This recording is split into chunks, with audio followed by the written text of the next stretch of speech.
Stop that. Stop that. Stop that. I hear him chat to the noise. Move too quick, can't stop for the talking. I hear him chat with the walking. Just too sharp with the prize. White girls let it tell me I'm awesome. Yeah, hot like fire on the pan. If you wanna touch my, please use caution. Cold like 0 degrees. I'm out the cage, gotta let out the beast. Revolutionary, gotta let out the streets. Locked in a cage, I'ma let out the sheets. We came for one man, forget my peace. You take the west side, take on the east. I'ma put him in the cage, never let out the. Yeah, I hear him chat to the noise. Move too quick, can't stop for the talking. I hear him chat with the boys. Not so tough, but mans keep walking. Yeah, just too sharp with the prize. White girls, let it tell me I'm awesome. Yeah, hot like fire on the pan. If you wanna touch my, please use caution. Stop that. Stop that. Stop that. Have at it, Billy. Go ahead. Give the people your baseball arguments. You've got a. Oh, I thought we were doing house arrest again because I looked it up. You've got a quantified. You've got a quantified Hall of Fame voter over here. He's got quantified. Wow. He's empirically one of the most powerful people at judgment in baseball, and his ballot every year. You've been doing it for how long now? Aaron Judgment. I think I've had a vote for 10 or 12 years. Okay, you're very 10 or proud. 12, you're very huh? proud of that vote. I don't know on Career Pride's decorated legendary. Did you hear that through the glass? Are you okay? Did you get some on your hand? It seemed like you looked at your hand in the sneeze. I've told people around here, Jessica, I've told people around here to have the microphones on at all time that your sneeze is comedic gold and we need to stop whenever it is present. We need to stop. Thank God I'm wearing a waterproof jacket today. That sneeze is all over my arm. Bless Thank you. Lehman got it for me in New Zealand. He was there for the World Cup last year. That's so nice. Yes.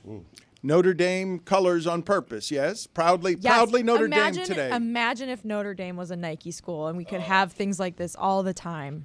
Under Armour, you're on notice. There's two things in this world that you don't want to check, but you got to.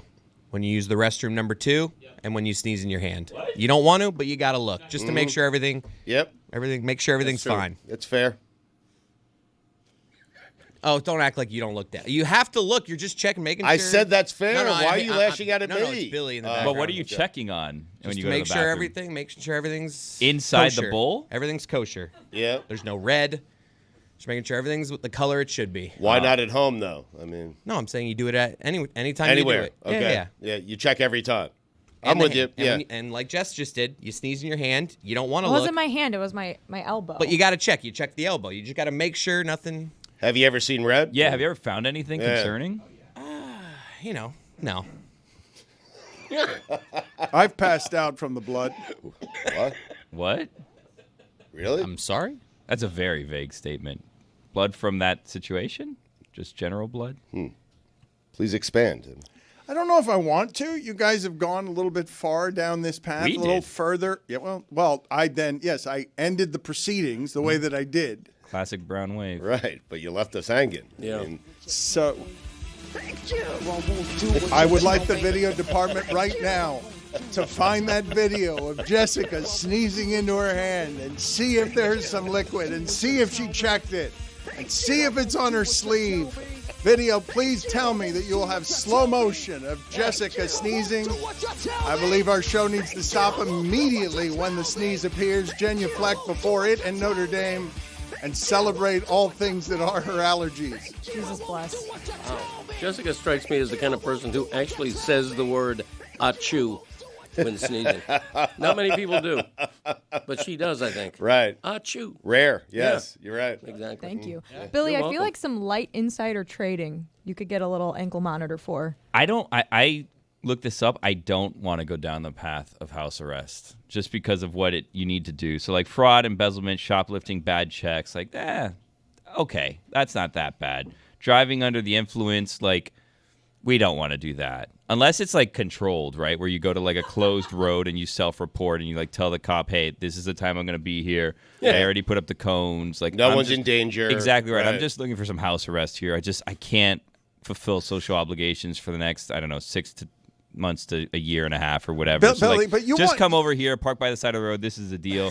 So we do it the safest way possible, right? Couldn't you just purposely, like, you drive sober but purposely fail a field sobriety test? I guess, but like, I think I want the whole experience. Wow, that's a good idea. You have to have a clean record, and you have to have strong ties to the community. It's you know a that, right? Good idea. Yeah. To get what? To get house arrest. House arrest? Yes. I think I'm okay. You have a clean record? Yeah. Okay. I mean, until I have my fake Dewey, So Greg Cody is on board with being a soldier in your army, marching toward house arrest, which is just, can I be sedentary at home? Leave me alone for Yeah, a while. baby. I don't have to go anywhere. I don't have to do anything. I don't have to see people. I don't My have to dream come visit. true. I don't have to. Imagine having the ability to say, I can't go out with you tonight. I know, mean- but so Billy is saying, Can I please. just buy a house arrest monitor and put it on myself to tell people? Hold on a second. They are for sale. Amazon. I looked it up. Really? How much?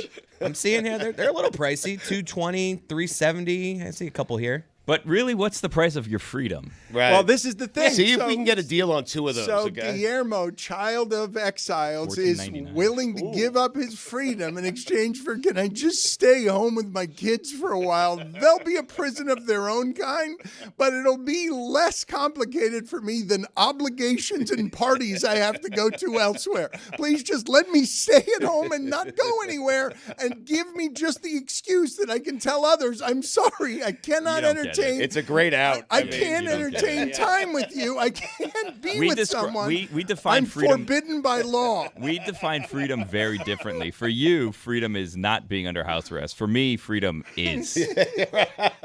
It's your heaven. Exactly right. So you're Looking saying into this Noro and So- how I could spread it. you're saying that at this point, your life, you would like it reduced to just your home, so you can have the excuse of I don't have to interact with anybody. Yeah, I mean, I have a small home, so it will get old after a while, but, for a week or two, it's fine. But it's home. Man, the pandemic changed everything. It really did. Yeah. I mean, a whole lot of people realize, I'd just rather be home. I'd rather be home watching Netflix. I think I was stressed out about the fact that I was taking it so well. If I'm looking back, I was like, I'm adapting to this very well. Something must be wrong with me because everyone else is freaking out. And then obviously the anxiety kicks in. It's like, well, what's wrong with me? Why am I not having stress over this situation? I should be handling this much more poorly. It wasn't just because you were stuck at home. It's because you knew everyone else was. So it's not like you were missing out on, any social obligation. I'm really good with FOMO. Like, I don't have it. I'm fine with other people having fun on their own. I don't feel like I need to be part of other people's fun.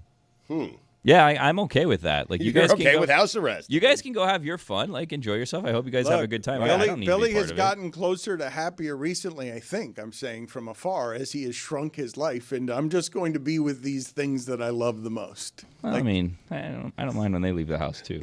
It's real. Like if I could be in my house by myself. Oh, It's like a vacation. exactly right. It's terrific. You have to start sending the family away, Billy. But I you mean, have to it's all- pretend like you're sad about it. Like, oh, Oh yeah, no. Of wait, course. Lehman, you have to go on a work trip? Oh, that stinks. Get me a jacket. Yeah, when my wife is traveling and she's away on business for 2-3 days, it's the best time of the year. Well, that's nothing against her. I Probably love shouldn't my say wife. that out Right. loud. That's fine. No, I mean She knows. She She knows know- what I mean. she She's feels having the a good same time thing. as well, Yeah. yes. It's mutual. She's like, this is amazing. It's like a trial This divorce. hotel room is so quiet. Oh, believe me, yeah, she probably does He's think not that. snoring. And more power to her. I do snore like a lumberjack. Same. But I've said this a couple times, and I'm sorry to cut you off, Greg, but like No. the best sleep that I've gotten since my children were born was the night that I had to stay in the hospital because I had kidney stones and I stayed there alone. And like I've had You loved it. I've huh? had a fear like my entire life of being alone in the hospital. But I was like, well, I have 2 young kids. Like, don't stay. Like, you need to be home with the kids, take care of the kids. Like, I'll brave through this. I will. Like, this is one of my fears, being alone in the hospital overnight. But like, I'll do it. And I woke up and I was like, oof. Can we get another night of this? Like, I haven't passed him yet. Like, how do we hold this over one more day? Doc, I think I'm still feeling something here. Another stone. Yeah. Oh, I think we got another one. It was great. I'm I mean, sure. the drugs helped. Oh, yeah, of course. They always do. Billy, Minor drug offense. I think a lot of people are connecting with you. I will say, I want to tell everybody here, the Greg Cody Show featuring Greg Cody Fine. will give you coughs. If sneezes aren't enough here, you can get coughs over there because they are consistently making me laugh. The dynamic between you guys, Hee-Haw 3, with coughs, because right now, comedically, I don't think there's anything funnier going in comedy right now than saying the thing that makes Greg Cody laugh and then predicting when that laugh will become a cough. Yeah. It's delayed, right? It's so sad. It morphs. I mean, the idea that laughing would be the one thing that makes me cough is cruel. It's cruel and unusual punishment on the part of fate. Why'd you poop blood? It's a good question. Happens to the best of us. Colitis? We're all thinking about it, Dan. Okay, I didn't want to go there, and I just did it to give us a segue into other things, Oh, to jar the room into this is not appropriate. Let's move on. Okay. And let's Sorry. get to Jessica's jacket. I am well aware, Stugotz, that whenever you're here, if it's poop talk, that you want the ball and you want to dribble it. I know. I mean, I'm concerned about you. You said you pooped blood, and that would be passed out. right, and passed out. And so I didn't know if it was true or but not. I was really just trying to move I know, I'm sorry. out of the Right. conversation where you guys were spending so much time on Chris Cody's general lack of hygiene, the sneezing into the hand. I have a new topic. So I have it on very good authority. I don't know if you guys saw yesterday. There was a lot of sports writers talking about how the lines at TSA at the Atlanta airport were 2 hours long. And it was just like a complete mess. They weren't ready for the amount of people that were going to be flying out of Atlanta yesterday. I have it on good authority. A certain sports media person cut the line. What? Really? This is your exclusive reporting? Name names. Well, I'm not going to say, but you can guess. I'll Golic? probably be right. The Golics seem to still be in hotel rooms. Yeah. So Yeah, we might be able to rule Gojo that Golic out. was is still stuck on the tarmac for stuck 3 there. hours. And yeah. he's still in Atlanta right Yeah. now. How Man. about they canceled school in Tallahassee in northern Florida? Are you kidding me? Like, my daughter is going to school right now in Chicago. It is 14 below there, and it's 38 degrees in Tallahassee. We've shut down school. Well, let me ask the people here if they've seen snow in Florida before, because I think this is a really rare weather event. I'm not used to seeing beaches in Florida, Destin, where you're used to seeing sand there. Instead, there is snow over the sand. Is that something that's been seen in? I'm 50, and I remember people talking about snow in the 70s in Florida, but I lived it. Yeah, okay, so was it this? No, it was barely snow. It was a dust. I remember I was in college at the time because it took me 15 years to get through college. And I remember a haze of white on my windshield that morning in 77, whenever that was. It was in 77. Are we just shrugging our shoulders on the idea of it's a bit apocalyptic when it's snowing in Florida? Like, that's not a thing that's normal. Well, it's snowing in Tallahassee, which is, I mean, Barely Florida. it's the northernmost part of Florida. So if it's snowing in Atlanta, it would stand to reason snowing in Tallahassee is not that far off and not that big of a deal. Right? I welcome it as a near lifelong Floridian. I like snow. Like I would like snow 3 or 4 times a year. Is Tallahassee both barely Florida and the most Florida? Yes. Yes. Yes. Same with Jacksonville. Yeah. Yeah, I saw videos of Bourbon Street with like 3 inches of snow on the ground. That blew my mind. Jessica, where are you on the emotions of the national championship? Because, What a segue. We did, you're Sad. Really? I'm okay, actually. I was complaining to Greg the entire time we were getting our makeup done about certain aspects of the weekend that were unsavory, and I feel like I got a lot off my chest. So now I feel better. What does that mean? I felt like the city of Atlanta was surprised by the fact that there was a national championship game Monday. And there were several bars that we went to where there was like one bartender working, and it was kind of a mess. They didn't know that there were going to be so many people trying to be indoors. There was a situation where there was like a tailgate party indoors where the fire marshal was like turning people away, and they're like, you can't come in, there's too many people in here, because everyone was so cold. And it was just a big cluster on Monday, I would say. And then the in-stadium situation. The DJ was very, very loud. He was very loud. He was singing a lot. It was too much. Wow. People at that game, they're paying a lot of money to be at that game. You don't need to like convince them to cheer. It was a very loud and raucous atmosphere. What are you making faces about? Because that strikes a chord with me. I have been campaigning my entire life with no success to do away with the whole idea of cheerleading. Okay, sports fans know how to cheer. We don't need somebody on a sideline waving a pom-pom, doing a dance, kicking their legs. The whole idea of cheerleaders, and I apologize if there's any cheerleaders out there listening, but it's useless. Sports does not need cheerleading. And to Jess's point, we don't need a hype guy at a national championship game. You got a guy trying to hype the crowd. The crowd's hyped. Everybody's paying $5,000 to get there. Can't even leave because the TSA's too slow. Because the college football apparatus did not. I blame the CFP for this. I don't blame the city of Atlanta. Right. This doesn't happen at Super nice Bowls. of you. Yes. Yeah, thank you. So less music and no cheerleaders. This got a lot less fun really quickly. Well, Greg, Not I have a question for you. Is the problem the cheerleaders or is it the lack of cheer followers? Because we have cheerleaders trying to lead cheers that no one chooses to follow, Well, to and then Greg's people point, go rogue. To Greg's point, no one wants to be told when to cheer, how to cheer. We're going to cheer. Yeah. You know? Oh, no, I love a good over the PA system, and then I get to scream charge.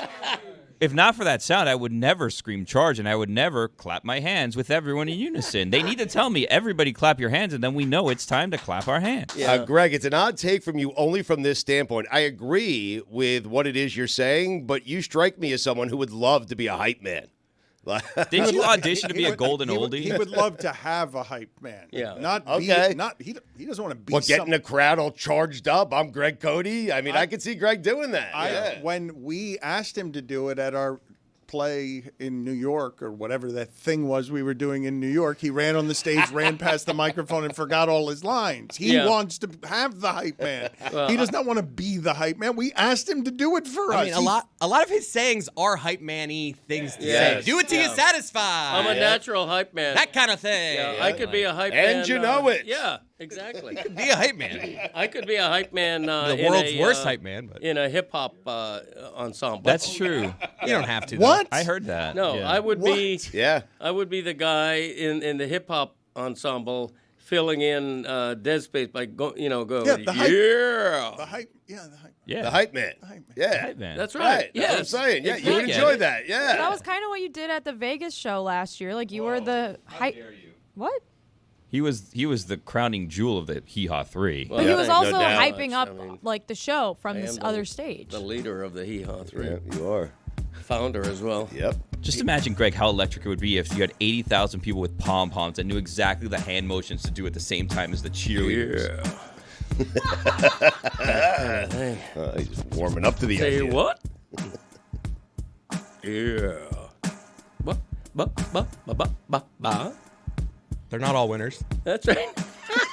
Give me a call. And you know it. And you know it, and you do know it. Get to the call. Don't make me laugh. I will cough. By the way, There it is. can I put a bow on house arrest? Yeah. Okay, at any time in this country, there are approximately 250,000 people under house arrest, okay? This is a weird background for this conversation. Just 250,000 people under house arrest at any time. You know what we need? And somebody's got to invent it. We need designer ankle bracelets. Okay. I like that. No, Love it. because think about Ew. it. If you're under house arrest, you should, Gucci should make an ankle. Yeah. That You know what I'm saying? It's not bad. With your initials on it. Yeah, right. Yeah. Designer, if you want to pay for it. Maybe we put it in the store. Yeah, you got Yeah. a gold ankle bracelet. Zagaki. You know what? You know what I think, Greg? Yes. Zagaki. Yes. Now yes. we're there. Come on. Yeah. Come on. Let's go. They gave you some music. You said you wanted to be a hype man. Yeah. You said I'm you got your failing, though. phrases. Just stay with us here. Well, the music will be here the entire time. You get in where you want as the hype man for the show. Can I get back to what it is that Jessica was saying with the national championship game? You get in wherever you want. Yeah. You get in wherever you pick the spots to get in just like that. With whatever line you want. All right? For the record, I'm pro cheerleader. But Jessica, I have heard, and I don't know if what I'm about to say is so, but just from a couple of people who said to me, hey, the national championship game was played Monday night. I'm like, yeah, Ohio State, Notre Dame, it's a giant game. And they're like, but it feels like the championship got spent on the way to the championship when we were all gorging a bunch of football games at a time, and that the national championship game between two giant powers somehow escaped some attention spans in sports that are really spread thin? And you know it. I think that happens every year because it's on a Monday and it's like after the bulk of the college football season's already ended. So it always feels like it's like, oh, yeah, we have one more game. And then unless your team's playing in it, like it kind of sneaks up on you. And also this year happening right after like the divisional round of the NFL playoffs, which took up a ton of oxygen.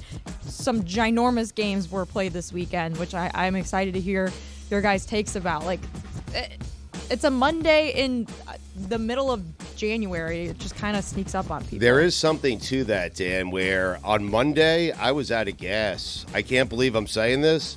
I didn't want more football. Really? Yeah. What?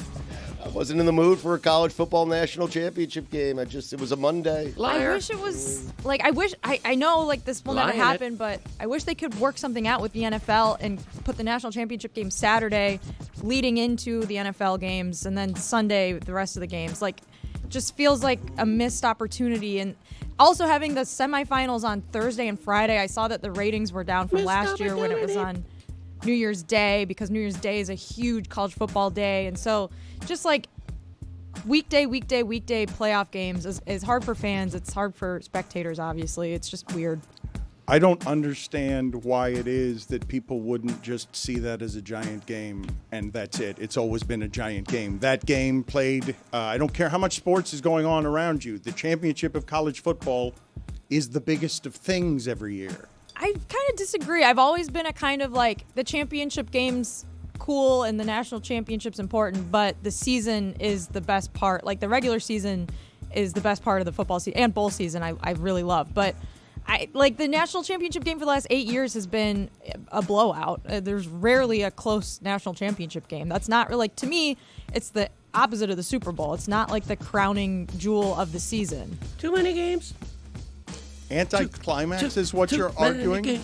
It's how it's kind of felt every year. I've always treated college football as like some sort of appetizer for the NFL. And so I like my college football to come before the NFL. I got Ravens and Bills, and then I was forced to watch something that I was interested in, but the product was not nearly as good. This also, like, by the way, it is probably just psychological and not affecting too many people, but we spoke about it beforehand with Lucy and I think some with Jess, which is you see the little numbers next to the teams, too, and you see 7 versus 8 for the national championship, and you're like, even though it was the two best teams at the time. Give me a 1-2. Yeah, the seeding really threw everything off where you felt like you were getting a lesser than national championship because you had low seeds in the tournament, and they were the best teams that were there. I disagree with you. I don't think people even really I saw care it and about I said, what nope. the seeds were. Both, I mean, Ohio State did. and Notre Dame finished 1-2 in the final AP poll. Yeah. And No. Notre Dame was, I need to see it on my TV screen. Mm-hmm. Yeah. Okay. The 7 was okay because if I squint, it looks a little bit like a 1, but that 8 really threw me off. Jessica, I cannot have one of these seasons of your lifetime. Please, video, tell me you can find that video of her sneezing. Please. One of the seasons of your lifetime, have it interrupted by, hey, at the end, it's going to be anticlimactic. When I don't know if 31-3 made you feel that way, or I don't think it was anticlimactic. I guess I just feel like the national championship game every year feels like this, where it's like kind of randomly after the season ends, and especially this year because it went a week longer.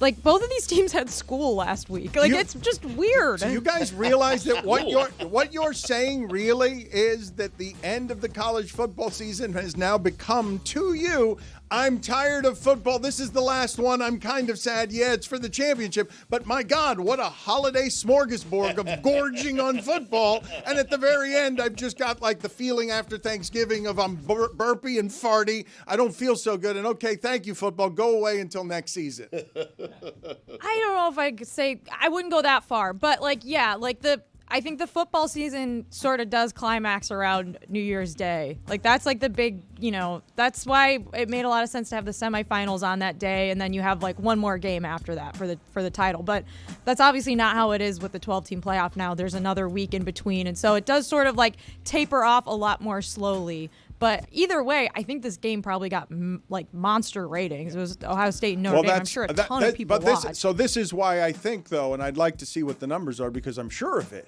I'm sure that that we are expressing. I'm hearing you guys talk, and I'm like, what are you talking about? Like, and I'm hearing when friends of mine are saying, hey, the championship was played, as if there's so much sports going on all the time that, of course, the NBA regular season is now less important than it's ever been, even if you care deeply about the NBA. Right. Because you got just so much to occupy your time, and Billy wants to be on house arrest and just be with his kids and leave me alone.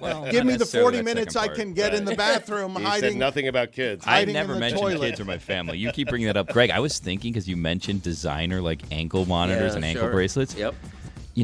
One of the problems with house arrest, I think, is that you have a certain number of people on house arrest at the same time. As you mentioned, 250,000 at any given time It's a of wild the year. guess by me, right? But like a lot of them, I mean, they're essentially they're paying their mortgage, they're paying rent or whatever, but they can't really leave.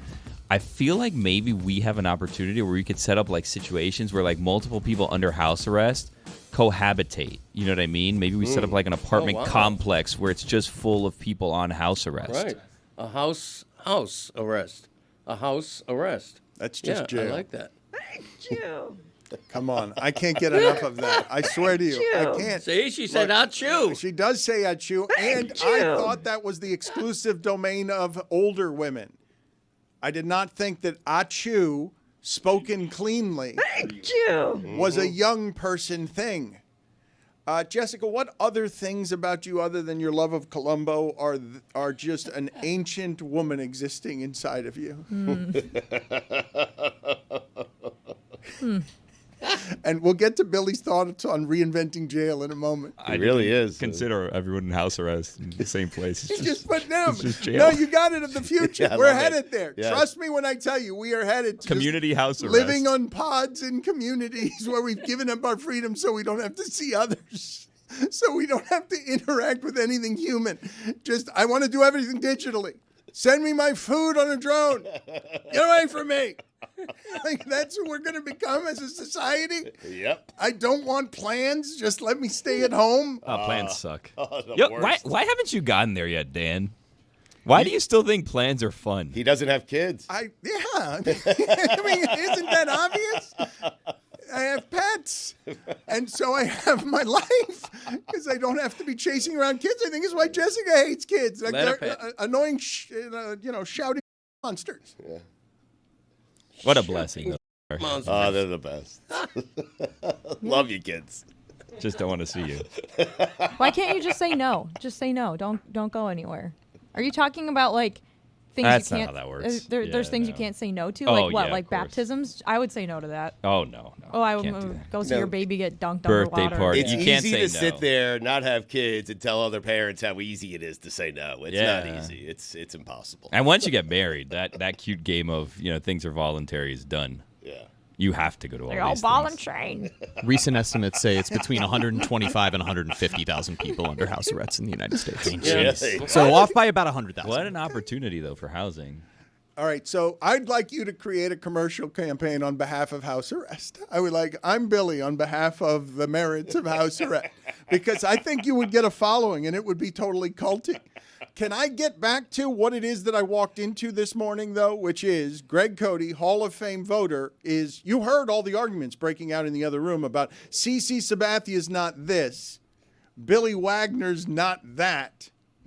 And I yesterday made Mark Andrews an immortal, not just merely a Hall of Famer. It's a weird day. An immortal. Yeah. So we are now arguing Hall of Fame in every corner and crevice of Meadowlark Media. Yeah. Good tight end, Mark Andrews. Yeah. He Not could- immortal, though. He could make the Hall someday. He No. could, but he's not immortal, he is could. what we're saying. No, you're right. Delaney Walker has more catches than he does. I mean, Well, Delaney was good too. not immortal, though. No, who's yes, a good- immortal? Who's immortal? Babe Ruth is immortal. I'll Which give you tight that. end do you Yes. think would be hardest to kill? Gronk. I don't know. I'm not sure. No, I think you've got so many tight ends now in the sport. And they're tough and, Oh, my and God. giant. Dallas Goedert. I don't know. Yeah, but I don't know how you'd kill McBride. What are you going to do to I think kill you McBride? you can lure a certain number of tight ends just into a forest, and then anything can happen. But Goddard stiff-armed the guy and then slowed down to stiff-arm the same guy again. And then again, and then a third time. All you say is true, and yet if I were walking through the wilderness and George Kittle came out from behind a tree, I would run away. You would be right to do so. Yeah. And I'm not saying this because I wish violence, obviously, on any tight ends. I'm just saying if we're literally doing immortal, I'm trying to figure out which one would live the longest. Who would be easiest? I think Hernandez. Hernandez. I mean- I think Shannon Sharp lives the longest. I say Mike Gesicki. Somebody For taking guns out of it. Okay, thank you, thank you. Let's do this just generally slightly more subtle than that. Mm-hmm. You can do it. I know you can. Gronk, can you get me the sound of Bob Einstein? Oh, boy. I want to tell the history of this because we've been praying at the altar of Gronk for a long time. I mean, what a majestic thing, polar bear, to see gallop across the secondary and change a position that Tony Gonzalez and Antonio Gates and Shannon Sharp had turned into, all of these guys are kind of like tweener power forwards in basketball. Monster athletes. And so the position starts to change, and this is an immortal. Bob Einstein is an immortal. Put it on the poll. Is Super Dave an immortal? This is how he talked about Gronk. To go with Gronkowski, who should be tested for something. Because I've never seen a human being like that go off the field and he like snorts to his teammates. There's no English or anything spoken. He is made of circuits. You're He absolutely right. really is. There's fire coming out of his helmet. And when he goes across the middle, forget it. 49ers and Redskins. What do you think he says in the huddle besides slobbering and breathing and sneezing and stuff? Do you think he knows his own name when they say, Gronk, we're going to you? Or do they just tase him a little bit? So good. How are you gonna kill Ebron? Ooh. Why are we killing people? I feel like I Because missed Billy something. did that He because took us it's there. Wild I did, Billy yeah. Wednesdays. No, it's That's just why. immortality. We're tying Bob. Unfortunately, we found out not an immortal. Not immortal, right? Yeah. I guess yes. Yes. That is T's too and P's soon. of the family. That is Correct. too soon. Oh, they'd like that joke. That's too soon. They would like that joke. Bob would love that joke. He would like. I heard that at his funeral, he was handing out, like, they had cocktail napkins with some of his dirtiest jokes, and that's what was giving to the guests at his We were so funeral. close to doing a remote from his funeral. Yeah. Yeah. Speaking What a of, weird sentence.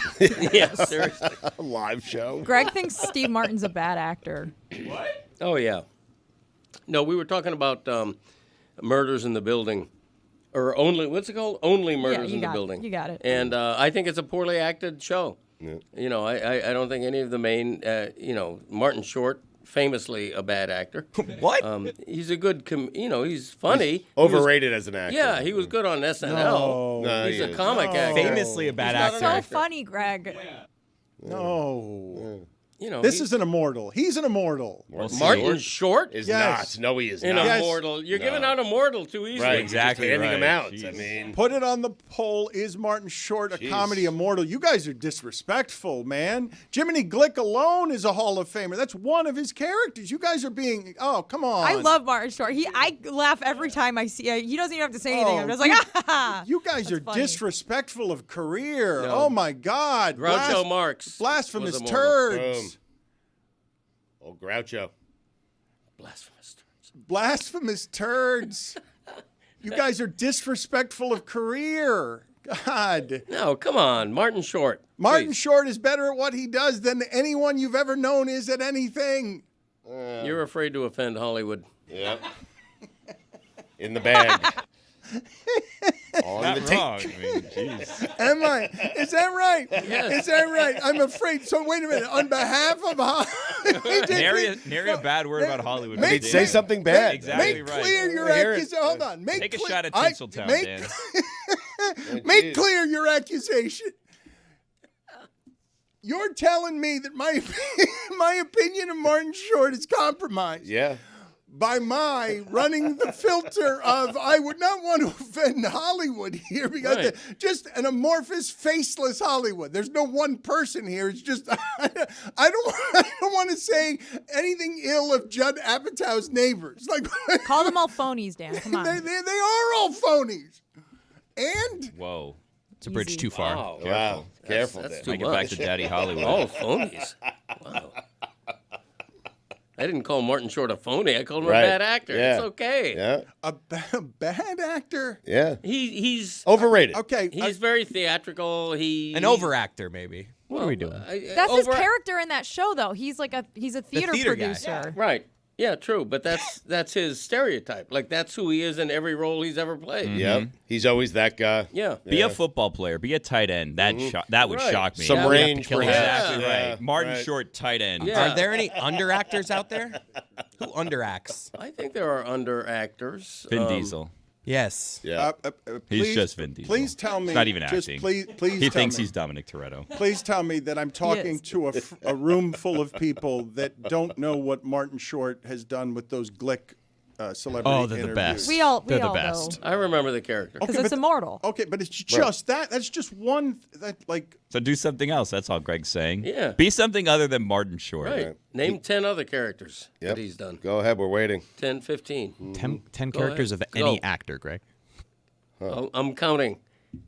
Rambo. You just Rocky. named 10 actors. How about Jiminy that? Glick.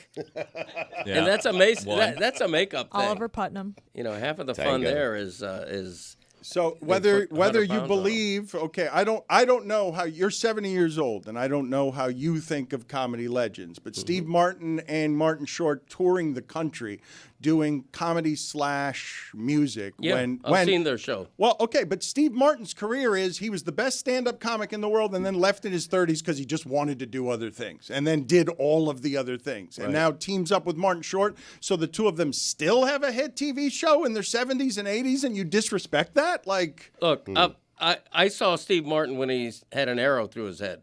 I saw him when he was a stand-up comic. Right. Long before the acting. You saw The Jerk. Yeah, right. Bona fides. Exactly. Yeah. And so I respect Steve Martin. Steve Martin is a lot closer to immortal than Martin Short. No doubt. agreed. No criticism meant to Martin. I Did mean, this start Martin with Short, Steve Martin I as a bad actor? It did. It did. 'cause did, You yeah. said they were both. Yeah. You said all Right. three of them were bad. Yeah, bad actors. Yeah. This episode of the Dan Le Batard Show with Stugotz is presented by Smirnoff. We do game days. Please drink responsibly. The Smirnoff Company, New York, New York. Chris, you and me know, like very few people, except perhaps your mother, Greg Cody's wife, how stubborn he is about admitting when he is wrong. Greg Cody just muttered under his breath in a shocking statement I could not believe that I was hearing out loud. Yeah, Martin Short, I think I'm full of on that one. Yeah, I have to admit it. I did a little research. Yeah. I do think his acting in Only Murders in the Building is theatrically overacting. That's what he is. Like he Right. does some of that. Yeah. Yeah. Okay. little That's not too my much. fault. Yeah. Right. Yeah. Well, why are Thank you now full of?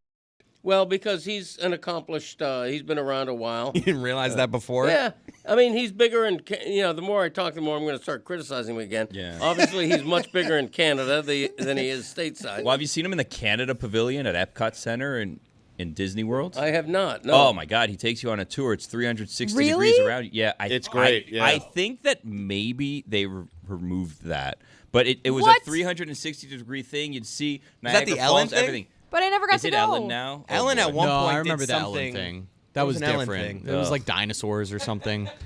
Enough with dinosaurs. Is Martin Short past in the an past. immortal? Juju, put it on the poll, please, at Le Batard Show. He's not. He's been nominated 29 times. He's won 3 awards. He's There you like, go. and the 3 times he won, everyone was bored. They were yawning. No one wanted Martin Short to awards- win. so Yeah. awards are the. Yeah. That's the way we're. He's invited to the dance, but no one wants to actually I would see like him dance. a personal record book of entertainment with Stugotz who actually deserves the Oscars and who doesn't. Well, speaking of that, Stugotz, I don't know. I'm assuming you don't watch Only Murders in the Building? No, I don't watch. Well, you know who's been in the last 2 seasons of Only Murders in the Building? Nominated a bunch of times, No, never winning we're anything. not doing this again. No, change the subject. Meryl? Yeah, Oh, Meryl. God. And guess who she's dating on the show? Who? Martin. Well, also And maybe in real life. Yeah, there Are may they be- in real life for Seems real? like a real life romance. It's a rumor. Her and her husband got divorced recently. Wow. Oh, wow. Dan, did you hear that? That, Mr. that, Streep. that can't be. What's Tinseltown telling you, Mr. Dano? Gummer. Yeah. I don't want to offend anyone in Hollywood. Yeah, I'll right. keep my We know. opinions He's to on the tape. myself on that. I am happy that we have found Lucy. She has returned from the national championship. I am told, and I don't know, I don't want to pit Lucy against Jessica here, but somebody's got to break the news spoken out loud of who cut this TSA line. What media member cut this TSA line? Because I don't know. Jessica wasn't willing to smoke the person out in shame, but did say that we would all know who the person was. Lucy, do you know who the person was? Let's just say there were a couple. What? Wow. I saw 2 people, but I'm not going to throw anybody under the bus. I will throw myself under the bus, and I believe that I accidentally cut the line. How do you accidentally cut a line? Petty play. Yeah, no, let me tell you. So I get to the airport 2 hours early. Talk I slowly. probably I'm should have writing it gotten down. there- Okay. Okay, I probably should have gotten there a little earlier. I walk in, and there's no line. It is just felt like thousands of people just all herded together. There was like a tiny semblance of a line. So I got in what I thought was that line. No one knows what's going on. It's almost all Notre Dame fans. So everyone's kind of in a bad mood to begin with. And then they're telling you, like, hey, you're going to have to wait 3 hours for security. I'm like, fine, whatever. I know there's another flight. I'm very chill about flight stuff. It goes wrong. What are you going to do? And then they start trying to put lines together. It's not going well. I see 2 media members. They're behind me in line. I'm like, oh, I know who they are. I turn around and I see them just go ahead. I said, whoa, you can do that? I did not do that. I stayed where I was. Then all of these people came together. So many people were cutting me in line that I just cut a couple people in line because they cut me in line. And then there was this one woman with blonde hair and red pants. I don't know if that rings a bell for anybody. She was atrociously cutting the line. I almost said something to her, but then I realized, you know what? I don't care that much. What was your cut strategy? Looking at the phone, looking up, acting like you were looking at the flight? There was no strategy other than me turning around and saying, oh, I think those people were actually ahead of me. My bad. Lucy, it was totally accidental. It was the worst I've ever seen an airport. I felt like I was in war. So it was insane. All right, Lucy, that's aggressive language. Lucy, I think you Have you been to Hartsfield? I think you and Jessica are reporting nationally total show. That's what you're reporting. Just enormous show. Commerce comes to college football. Corporate comes to college football. Show. It got worse after I left. So it probably took me a bit an hour 15 minutes to get through security. And it got more organized after I left, but it got busier when I was there were no lines outside. There were lines outside by the time I boarded my plane where you were in TSA pre-check line, which was 90 minutes long, where general boarding was 3 hours long. And you were outside in Atlanta, which was in the polar vortex. So it was 15 degrees outside. I've never seen anything like it. I did make my flight. I got to my gate 5 minutes before boarding. First class was empty. The plane was completely empty because so many people missed their flights. First class. Dan, I know you're feeling this, but is someone going to name names? I mean, anyone? Yeah, name names. I named myself. No, that's not good enough. It's not good enough. I need at least give us some hints here on who we can shame, who we can chase as a line cutter and a security risk to all of us. If we make guesses, will you guys tell us if we're right? No, but I'll give you a hint. Okay. I'll give you a hint. All right, I'll take give the you a hint, but this is awful. The fact that you guys won't get us closer to the truth as media members is why people hate the media. Oh, that's Bought okay. and paid for. My money's on Kevin Nagandi. Ooh, that's a good one. No, Wow. but I'll give you a hint. This one's not going to be shocking. They were men. Huh. Wait, that report on college football? That doesn't sound right. White Yeah, men? no, it's crazy. They White never men? act like that. White men? Yeah, Classic Lyles. they were white men. Trevor Maddich. Nope. He would never do that. He honors if the you get line. it right, He does. He takes a line seriously. He would I never don't do blame that. anyone Chris except Cody, for that one lady in red Chris pants. Cody, I insist right now that you take that back. Thank you. I have Chris, to apologize. Thank Chris, you. Yes. you will not, Chris. Jeez. You will not disrespect the honor. Trevor, Until this moment. Trevor Manage would never, Ever. I had no idea. Yeah. would never cut a line. No one takes a line more seriously than Trevor Maddox. Nobody. No one. Nobody. He'll keep everyone else in line. That would never happen on Trevor Manage's watch. Never. No one would cut a line. You wouldn't have all of these prepubescent Lucy's running around in the media. What? I don't know if you're allowed to call me prepubescent. I'm doing it through Trevor Manage's eyes. Well, I don't know if he's allowed to call me that either. How bad was it? How bad was the entire coverage of everything? Like the airport was terrible. The game experience was interesting because it was so cold. It was freezing. You guys are lucky you're talking to me today. I got windburn on my face. I looked like I had terrible blush for days. It was awful. But the game was fun. They had a speaker too loud, which was kind of annoying. And they had an in-game DJ. Is this the DJ complaint that Jessica was making? How bad was this? DJ was bad. I'm a firm believer that, especially in college football, you should never have like a DJ. It's fine to have someone in the back like putting on music. The University of Georgia had the best music I've ever seen at a football game. They were very, very good. But like, I don't want to be hearing from a DJ throughout the game. And it would go from like, they did a lot of like good sort of timeout hits about, MLK Day. So they had like Black historians come and talk about these famous Black athletes who kind of paved the way at Notre Dame and Ohio State. And then it would go to the DJ and begin singing along to like Hot to Go or something. He wasn't just playing music, he was singing it. And the speakers were so loud. It was just, it was too much. And he was trying his best. So I don't want to on him, but like try less. Are we that show now? Does this sound bad to people? The idea of you get to go to the championship game, but it becomes such a logistics nightmare that even Jessica, who's going to celebrate her team, might have had a bad time, even if that team had won, just because of how everything outside of the game felt. I don't know if I wouldn't go that far, but it was definitely not a setup for a city that was 20 degrees and people like there was so much outside walking and it was freezing and there needed to be more bartenders per capita. That's my main complaint. We need to bring in the bartenders for the national championship game. There's like thousands of Irish Catholics descending on your city. They want to wake up at 8 a.m. and they want to drink Guinness and they want to drink all your beer. Yeah. Let them have that chance. I think Jessica could win a political campaign on the slogan "More bartenders per capita." Mm-hmm. How was the energy, Lucy? We've sent you to some bad ones, right? We've sent you to some atmospheres that get corporate, and that some of the soul of college football gets lost because the higher you get to the money, the colder some of these things can be. Were you able to get some access on this one that felt like you were a part of a big energy?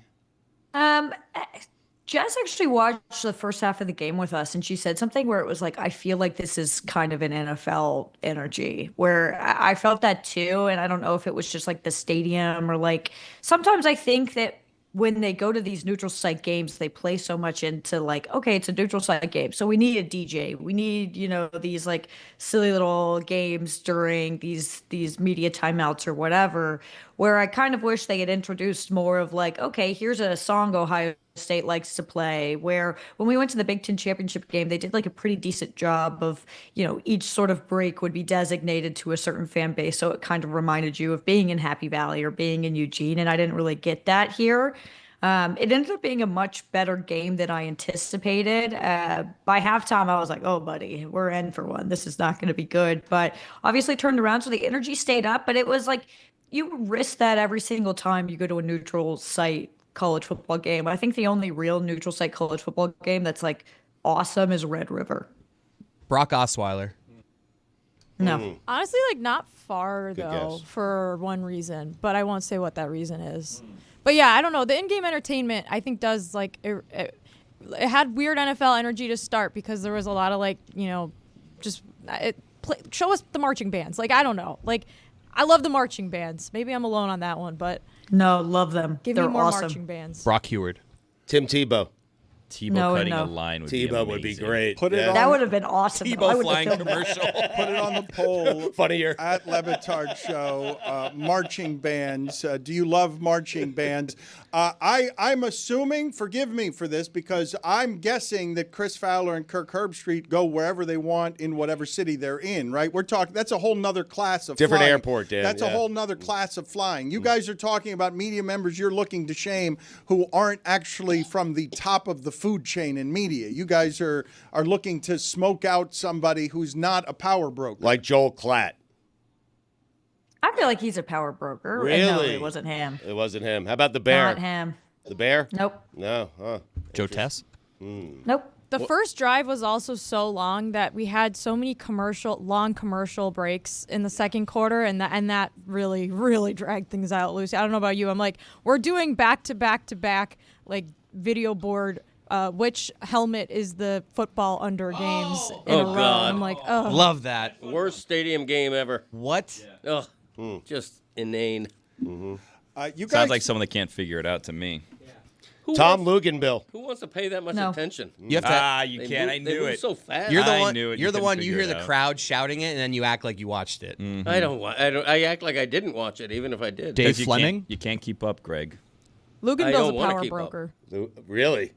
Why aren't we ratting out whoever this was who cut in line? Yeah. Why are we Got to protecting? be not. someone important. Out with it. Yeah. Why are we protecting Feinbaum. people?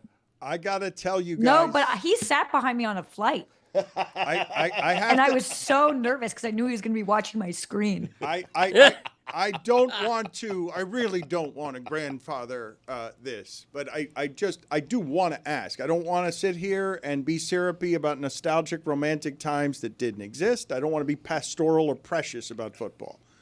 But when you tell me the College Football National Championship feels like an NFL stadium, that doesn't sound right to me. Like, and maybe it doesn't matter. Maybe at the altar of capitalism we sacrifice all things, and so the atmosphere at the stadium doesn't. The energy, none of it matters because all that matters is what's televised. No, atmosphere, I think, matters more to college football than any other sport. You can't take a college sport, I know it's professional, they're paying the players, and bring it to an NFL indoor stadium in a city that's really not prepared for something like that. You can't do it. I propose the Rose Bowl for every national championship game. What I would say to all of you is that if I took Notre Dame's fan base and threw it against most major cities, they would be able to handle that party in a way that would be a lifetime party. Like, I don't know what happened, but to me, what you're describing, I've been to national championship games, and they do have a corporate feel, more antiseptic, going way back. But for you guys to love college football this way, at least in part because of those atmospheres, how corporate was that? Like, what's this video that I'm tossing to here, Lucy? Is it a celebration of the sport as punctuation, or is it you walking through a strip mall sad because the corporate sponsors have bought everything? It's C, none of the above. So we went to the SEC championship game at Mercedes-Benz last year, and we were shocked by how like crappy the atmosphere was. Right, you had the same complaints Atlanta, last year, yes. Yeah, Atlanta is also like the way that stadium is kind of located and like what's around it. It's just not ideal for tailgating, and you combine that with the weather. So we were like, well, this is a tough situation that we're in. We knew what we were going into. Plus, we knew it was the last off-roading of the year, so if I messed up, there wouldn't be that many consequences. So we went to the aquarium instead. Safe place. Really? And it was awesome. This is what you did with the expense account. You went to the aquarium with Rose instead of going to the national championship game. No, we also went to the World of Coke as well. We went to both. The World Oh, of yeah. Coke. I thought that was in Miami. I found Dan. Just a joke. Ha ha ha ha. I need a job, please. Don't fire me. Hi, Dan. It's Lucy, and we were at the national championship, the last game of the season, the last off-roading of the season. Now I have some good news and some bad news. Bad news is it is like 12 degrees outside, and I'm not exaggerating. It is literally so cold. No one's tailgating. No one's doing anything. Good news is no one's tailgating. No one's doing anything. And it's the last off-roading of the season, so we're going to do whatever we want today. So I think we're going to go to the aquarium, maybe the World of Coke. We're really just going to live Atlanta up like the tourists that we are. This is what I look like after 20 weeks on the road, 20 college football games. Any predictions for the game today? Notre Dame or Ohio State? How does it smell? Like fish. It's so gross. Whoa, they move fast. These guys would go for at least $1 million in the portal. Do you agree with Chris Cody's take that you should switch sport allegiances? That dolphin has a very foul mouth. Jesus. They do not agree. We're at the World of Coke now. We're going to try a bunch of soda. This is roast before the soda. Yes. Nothing beats a Diet Coke.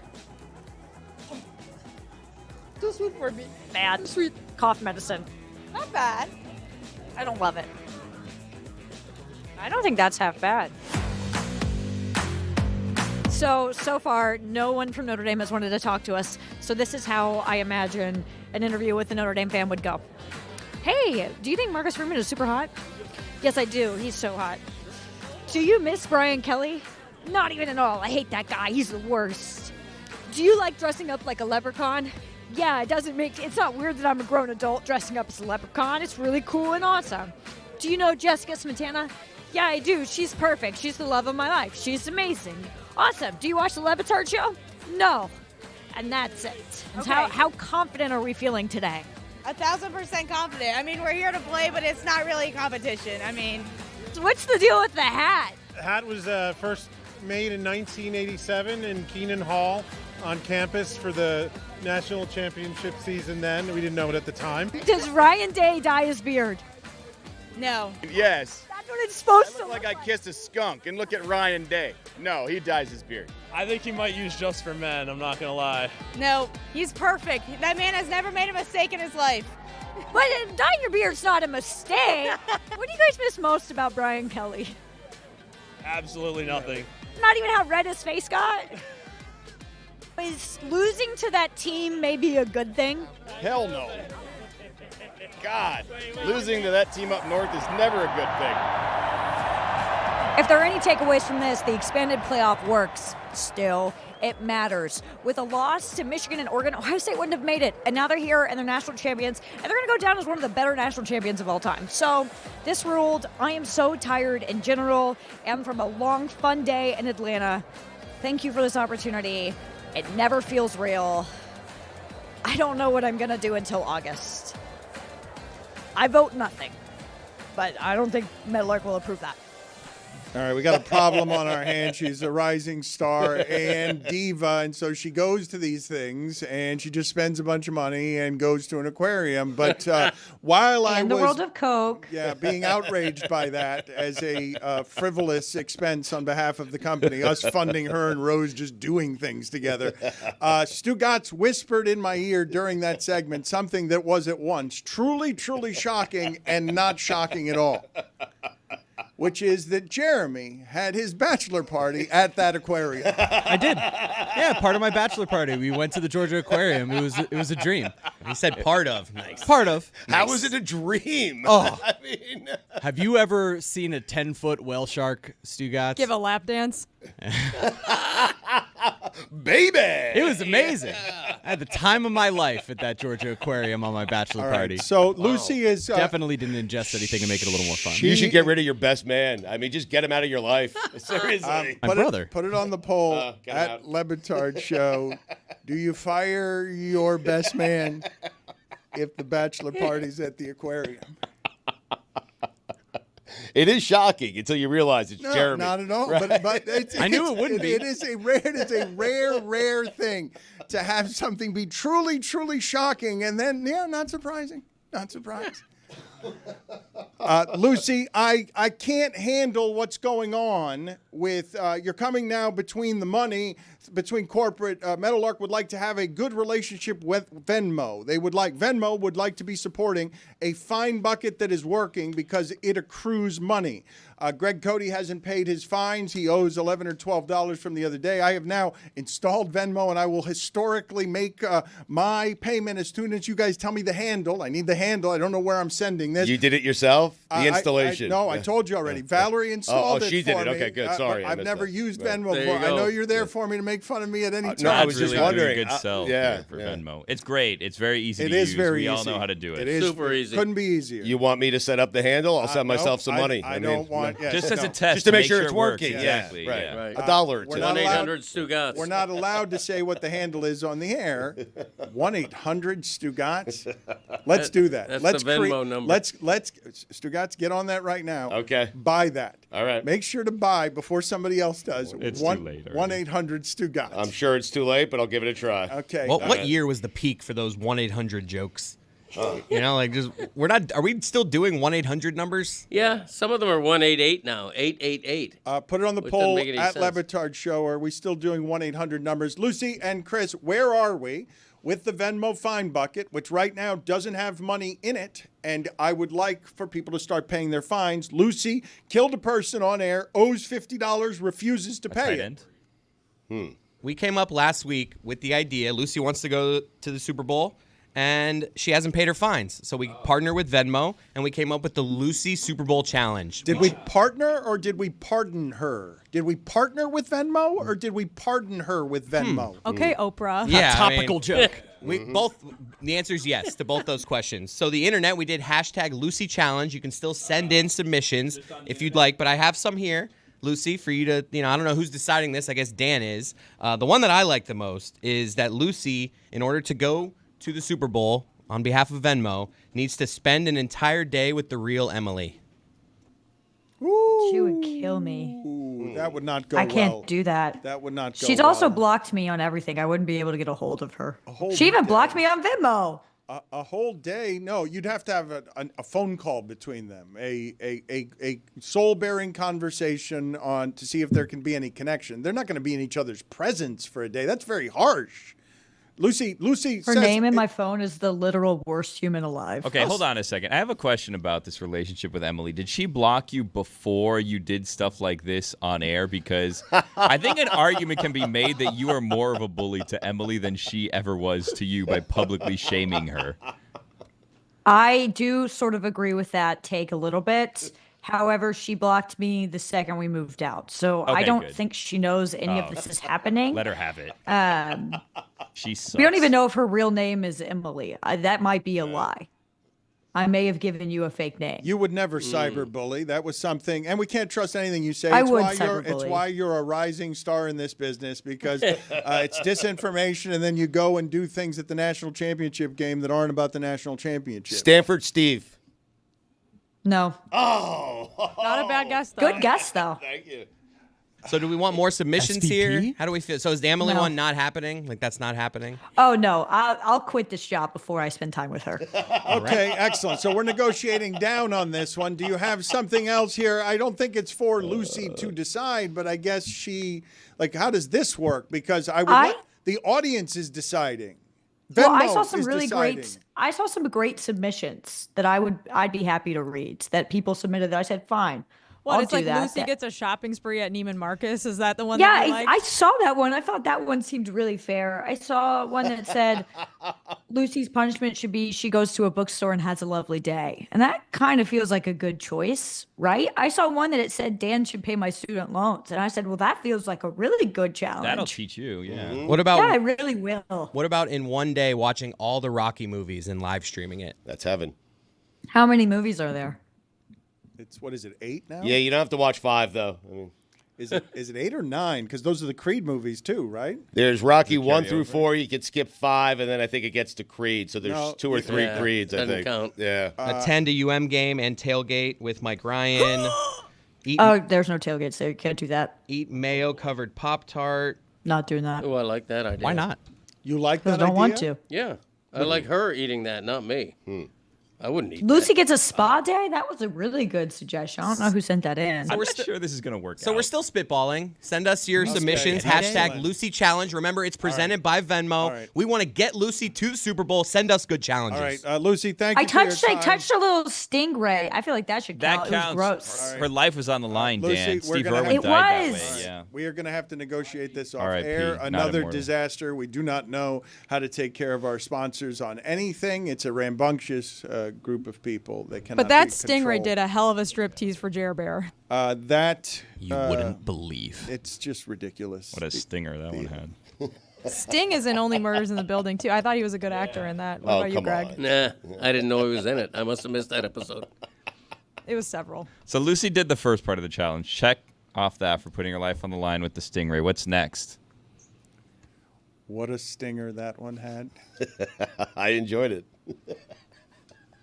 I had such a great moment yesterday, Dan, that you would love. Speaking of bookstores, that it was like the most genuine and honest moment. That was the least surprising thing ever, where we were in the commissary over there, and Taylor walks up to Stugotz and goes, "Stugotz, congratulations, audiobook's out today." He goes, "It is?" Had no clue that his Wasn't audiobook expecting was it, out. to be Yeah. honest with you. Yeah. It has been a stunning thing StugottsBook.com. to witness next to him just taking everything for granted and still cashing in. It is a marvel. It's one of the best jokes ever told. I forgot about the date. I could not believe he had no idea it was No, the it's- release date look, for his own audiobook. Billy, it's the joke that Busy keeps day. on giving, because I would say, in general, Stugotz publishing a book, the starting point on that is, my God, what a magical gift. Yeah. Taylor wandering in and finding out that he's not only not read his own book, but couldn't be bothered to do the audiobook in time for the first time in Random House history. And because he couldn't be paid to even read his own book that many of us wrote for him. And for that to be a cash cow is an amazing gift and an amazing grift. All true, except I read the book. I mean, listen to the audiobook, StugottsBook.com. All right. I the had audio, to read it. The yes. audiobook is out. So finally, they cornered Stugotz. This was supposed to come out when the book came out. Yeah, yeah. They were supposed to happen simultaneously. Yeah, and just teaching you the book game, because you've never written a book, Greg and I have. Right. We have another edition of the audiobook, a special edition coming out on Father's Day. Nice. Speaking of grifts. Very nice. A special of your book coming out on A Father's Day? special edition, yeah. Wow. Yeah. Why is it special? You're reading it. Okay. Did you just call your own book a grift? I'll get right on it. I mean, isn't it obvious? It But is. don't say that part. No, but I'm just saying that's what they teach you in the book industry. Okay, I learned this a long time ago. Right? They teach you, hey, the book is never ever finished. It's never done. We never stop selling the book. There's always a Father's Day, a Mother's Day right around the Yes, corner. Valentine's Day, Happy New Year. Stephen King's Arbor gonna Day shoot special. you or something. You cannot be Billy? putting out these author secrets. Billy, I will tell you that we have done very few things better than have Greg Cody and Stugotz be vigilant protectors of the written word in 2025. Caretakers for written causes in 2025. You have two wonderful soldiers here, literate people, keeping bookstores and reading alive. Not like your parents or grandparents did it in an old-fashioned book, only in a book that you can hold in your hands in the bathroom, but also available by Kindle if you want to read it that way. Available in all the ways that you get books. I've seen them in Canada. Stugotz's book has genuine giant distribution. Some people sent us books from a grocery store somewhere. I was sent a picture from a Key West bookstore, and thank you to everyone at Key West, that the book was sold out. The guy who took the picture was purchasing the final book in that store. It's amazing. Thank you to everyone. Seriously. Stugotz and Greg Cody protecting the written word. I mean, they're not, though. Like, they're betraying the written word. They've called it a grift themselves. You guys are like the magicians that go and reveal the secrets, like on TikTok. While they're doing the act. It's me. It's not Greg. I want Greg to distance himself from this. They are live streaming the grift right now. StugottsBook.com. He's giving you play-by-play on how it telestrates. What's special about the special edition? I said it's special. Here's another secret, okay? If, God forbid, it's not going to happen, but if the Phoenix Suns make it to the NBA Finals, Do we start promoting the book like it's new again? I mean, Kevin Durant, championship rings. This is amazing. Let's hope it happens. It won't, but let's hope it happens. Off of the news, well, they might get Jimmy Butler. course. Jimmy Butler came I out don't have a chapter about yesterday. him. Jimmy Butler came out yesterday wearing Phoenix Suns sneakers. Right. It is the lamest escalation of these things that there has ever been. Tripling down. Didn't the Suns acquire a bunch of first-round picks? Yeah. But the Heat Yes. don't trade for picks. They don't value picks. That's not the move to get him. I think they've run out of options, though, with Jimmy Butler, no? Like, if they have to take picks, they have to take picks. He doesn't want to be here. So the picks will be in part the package for them, but it's probably more to sweeten the pot for someone else to take on the Bradley Beal contract, and that's why they acquired 3. So their 2031 first-round pick that they traded will probably be a really good pick. This is what Danny Ainge does. He essentially shorts other teams and says, you're going to be bad by this point, and that pick is going to be valuable to me. It's how he got Jason Tatum and Jaylen Brown. So he was willing to trade 3 of the worst picks of a whole bunch that they already had over the next few years so that those can just be distributed out from Phoenix. Let's do this, though, because I know everyone listening to this is good and tired of stop talking to me about a 35-year-old malcontent from Miami who can't get joy. Mike Ryan? From playing for $40 and $50 million a year. He was the first 35-year-old I could think of. It wasn't a personal attack. You nailed it. When he wishes he was 35. Yes, his Instagram knows he's about to be 40. The way Dan wishes he was 50, like he said before. The Jimmy Butler parts of the story, though, the one part that I would say now graduates to interesting to me, right? Not the silly pettinesses. Once you get to Stugotz, this is pretty rare. The owner needs to meet. Yeah. Like you've got to bypass Riley because now we're going to go. Pat Riley, we're going to yes. go talk to the owner about like how do we figure out what works here. You got Bradley Beal's got a no trade.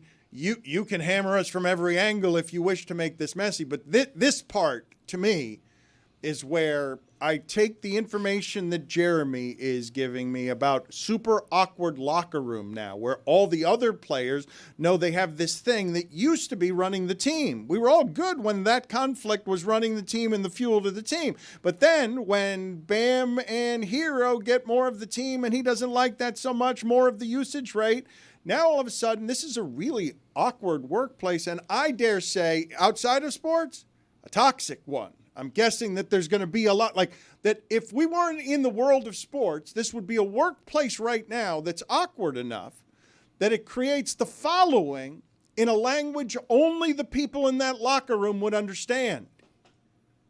On the court, when you're losing to Portland that way, can you tell if Jimmy Butler is trying his hardest when he gets no free throws and doesn't get any steals? Are we really playing defense the way Jimmy Butler plays defense when he cares the most? And do you bench that if you're supposed to make more of a scene because you're going to make this work? Because we can't tell if you're trying your hardest on every possession or comparative to what it is you've done in the past, but your teammates can.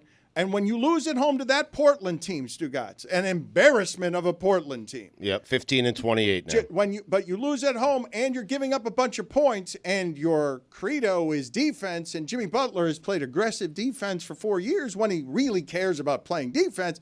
Can you tell if he's trying his hardest when I've lived long enough to see a whole bunch of people watch LeBron James at the end of his Cavs career, see him get a triple-double in a loss against the Celtics in the playoffs, and say he quit in the game because he can put up the numbers any damn way because he's that good, and trick you into believing that he's playing as hard as he can. The Miami Heat still don't believe Stugotz. That last Spurs final where the Heat got blown out by the Spurs and LeBron had good numbers, the Heat don't believe he was trying his hardest in that series to win that series. I agree with the Heat. I said it then. I still agree with them. I mean, he could put up those numbers in his sleep. Do you think you could tell? To me, that's the. To me, well, that's no. So what happens is when you have this type of work environment where the best player, the star player, your biggest star is disgruntled, then what happens is you're left to ask those questions. That's the product of the workplace environment. You are now left to question, is Jimmy Butler actually trying his hardest when he's playing basketball? And I don't have the answer. I don't. No, but to Dan's point, players know. Like, you can't tell it from the box score. You can't even tell it from no steals. Right. But the players know. They feel it. They see it in a way that we don't. And I think this preceded his suspension. When he's missing 5 games because of an illness, that sounds like he didn't want to play. Yep. And they were giving him the option to not play before they suspended him. The Heat forced 0 turnovers in the first half yesterday against the Portland Trailblazers. That shows you just about everything you need to know about where their entire team's energy and effort level were in the second and third quarter in particular. But this is wearing on these guys. Like Dan said, like the locker room is awkward and uncomfortable. Both Eric Spoelstra and the players are having to do press conferences where it's acknowledged, but they won't really talk about what's going on with Jimmy. We don't know as media whether Jimmy's going to speak, whether he's not going to speak. He doesn't speak after yesterday's game, despite wearing the Suns colorway sneakers. The players after Friday night's game, there were players in that locker room as the media standing around going, he's not going to speak. He's not going to talk to you guys. What are you doing? Before he then just comes into the locker room and starts speaking to everyone about how much he loves his teammates. And some of them are giving us looks like, what is this about? It's an uncomfortable working environment, and yet there are still players who I've spoken to who want Jimmy there. That's the awkward part. There are still relationships there. It's not just that, though. This is the part that gets lost in the noise of the day when the Celtics run away. When you were right there with the Celtics, when and how were you right there with the Celtics? When you played a style of basketball led by Jimmy Butler that they're going to get 19 deflections in the first half on your passes because they're playing regular season basketball like if it matters. And it's going to be super precise basketball. How are they winning? It's 23 free throws, and these guys are hitting from 3, and they're doing it with no margin for error because they're not all that good. They're all overachieving, and so that's the way they got to win. But they did it. But if Jimmy's not trying like that, what I'm saying to you is that's not perceptible to our human eye. Like, not to most of the people analyzing this. And that's where it gets super interesting on if you're already in a workplace where you think the guy next to you isn't working as hard as he can because you're all playing for each other's careers and your money and all of the things that make up team, that your business partners with Jimmy Butler. He's bleeping with everybody's money, Stugotz. Like, even if it's guaranteed money, the workplace is filled with all we care about is let's make that money. He's also the guy, though, and I think his teammates would probably agree with this, that, made them relevant, brought them at a time where the Heat weren't supposed to be relevant. Jimmy Butler became a player we never thought he'd become, and he led them to the NBA Finals and a couple of trips to the Eastern Conference Finals. Like, that's fairly amazing. But he's putting himself before the team, which in Miami is most players do, Greg. I know, but this is the antithesis of Heat culture, right? I mean, what he's doing, everything the Heat is going through right now, is the opposite of the culture. It's the result of the last 15 years. It's not the antithesis. Heat culture birthed all of this. But what if Jimmy is saying, I did the Heat culture thing. You may be the best player I've ever been at any point in my career, and the reward is what? Guys, the result of the last 15 years is Jimmy Butler's better than he's ever been. The Miami Heat profited greatly, and these breakups are super messy. And now it's in their locker room in the way that's an infection, and Jimmy control with sneakers, and Pat Riley must be like, you clown. Like, this is how you disrespect everything we did together when it was really hard. But Jimmy didn't make them champions. So has he succeeded by Heat standards, by Pat Riley's standards? He has, yes. He has succeeded. Winning the championship is not the only measure. Greg, I never thought I'd see Jimmy Butler be the best player on a team that went to the NBA Finals. I don't want to talk about it anymore either, actually, because I understand where it is that we make this stuff weary. But don't disrespect the last 5 years like you did Martin Short. Like greatness is hard to achieve. Okay, they were right there with the Celtics. It's really hard to be at the top of a conference for 5 years. To almost achieve it. Okay, to almost achieve. Yeah. Fine. To Greg Cody's standards. This episode of the Dan Le Batard Show with Stugotz is presented by DraftKings. DraftKings, the crown is yours. We had at one point some sleepy imaging of us talking about Jokic and the way he's dominating basketball with unprecedented numbers that make you bored because his teammates aren't good enough, even though he's won a championship with them, and he is playing a form of basketball, I think it can be said, without it being shocking or controversial, is the greatest offensive basketball that has ever been played by anybody ever. Now, we can argue about defensive metrics and whatever it is that you want to say about Michael Jordan, but the sport of basketball cannot be played better offensively than the way Jokic is playing it. He's the best we've ever seen. We're watching it as it happens. Like, right. We can have whatever it is our mythologies are about Michael Jordan, but numerically, empirically, rebounds, assists, field goal percentages from three, offensive efficiencies, there's never been anything like it. How about rings plus minus? Throw Michael's rings in a box. Throw Jokic's rings in a box. Michael has 6. He has 1 plus 5. How about that? Go ahead and play the imaging. We're going to reverse engineer this thing. Here's a start of the day from that big man, Nicola. Godlike skills put on display, but we're feeling so blasé. It's weird. We can agree, right? It's weird that this guy can be so unprecedented kind of dominant that you're bored by it. I wouldn't say bored. I think the fact that, and I don't mean to be a jingoist, the fact that he is not from the United States, the fact that he's not playing in Boston or Denver or Boston or New York or L.A. Right. I think that factors in. And let's be honest. I mean, he had 27 points, 13 rebounds, 10 assists, 1 block, 4 steals last night. Average game. It's boring, though. Below average game. Yeah. His offensive game is not aesthetically pleasing. Let's put it that way. Dunk once in a while. If he doesn't care, why should we? He has 4 straight games with triple-doubles, and he has not played a single minute in the fourth quarter of any of those games. One-trick pony, this guy. Stugotz, just so you know, like when you do a dive on the numbers, and I know you guys don't care about this, but when he's on the court, the Denver Nuggets are a historically great basketball team at all times. And the moment he leaves, they're terrible. Like, when you do the sample size of the last few years, like, if you just get him 5 minutes of rest. That's all he needs? Just get him 5? Jessica, what are you doing? It seems like making you're me trying fall to asleep. stifle a sneeze. No, it's a yawn. This lullaby does something to my brain. And Jokic. It is sleepy. I like that he's a one-trick pony, but his trick is he does 3 tricks. I think he would love to be a triple one-trick actual pony. Yeah, he loves Like, if he love lived ponies. his Triple-doubles. dream, he would be a pony. Yeah. More than any player in sports except maybe Kawhi Leonard, can I think of somebody who would just rather retire to a life where he was just a retired one-trick pony. House arrest. Wandering around, eating bits, just eating bits and just doing one thing a day very well and leave me alone for the rest of the time. But instead, he's top 3 in the NBA in points, rebounds, and assists per game, and no one's done that since 1969-70 season. Tack on a ring. I think, you know what? Do you realize how weird it is to say what I'm about to say? And I think the audience would not know this superstar well enough to answer my question. If I don't make it about whatever he values in dollars, if I just say to you, do you think he'd be prefer to be doing that or just, a shepherd? He just wandering around being a shepherd who occasionally can go to the local nightclub.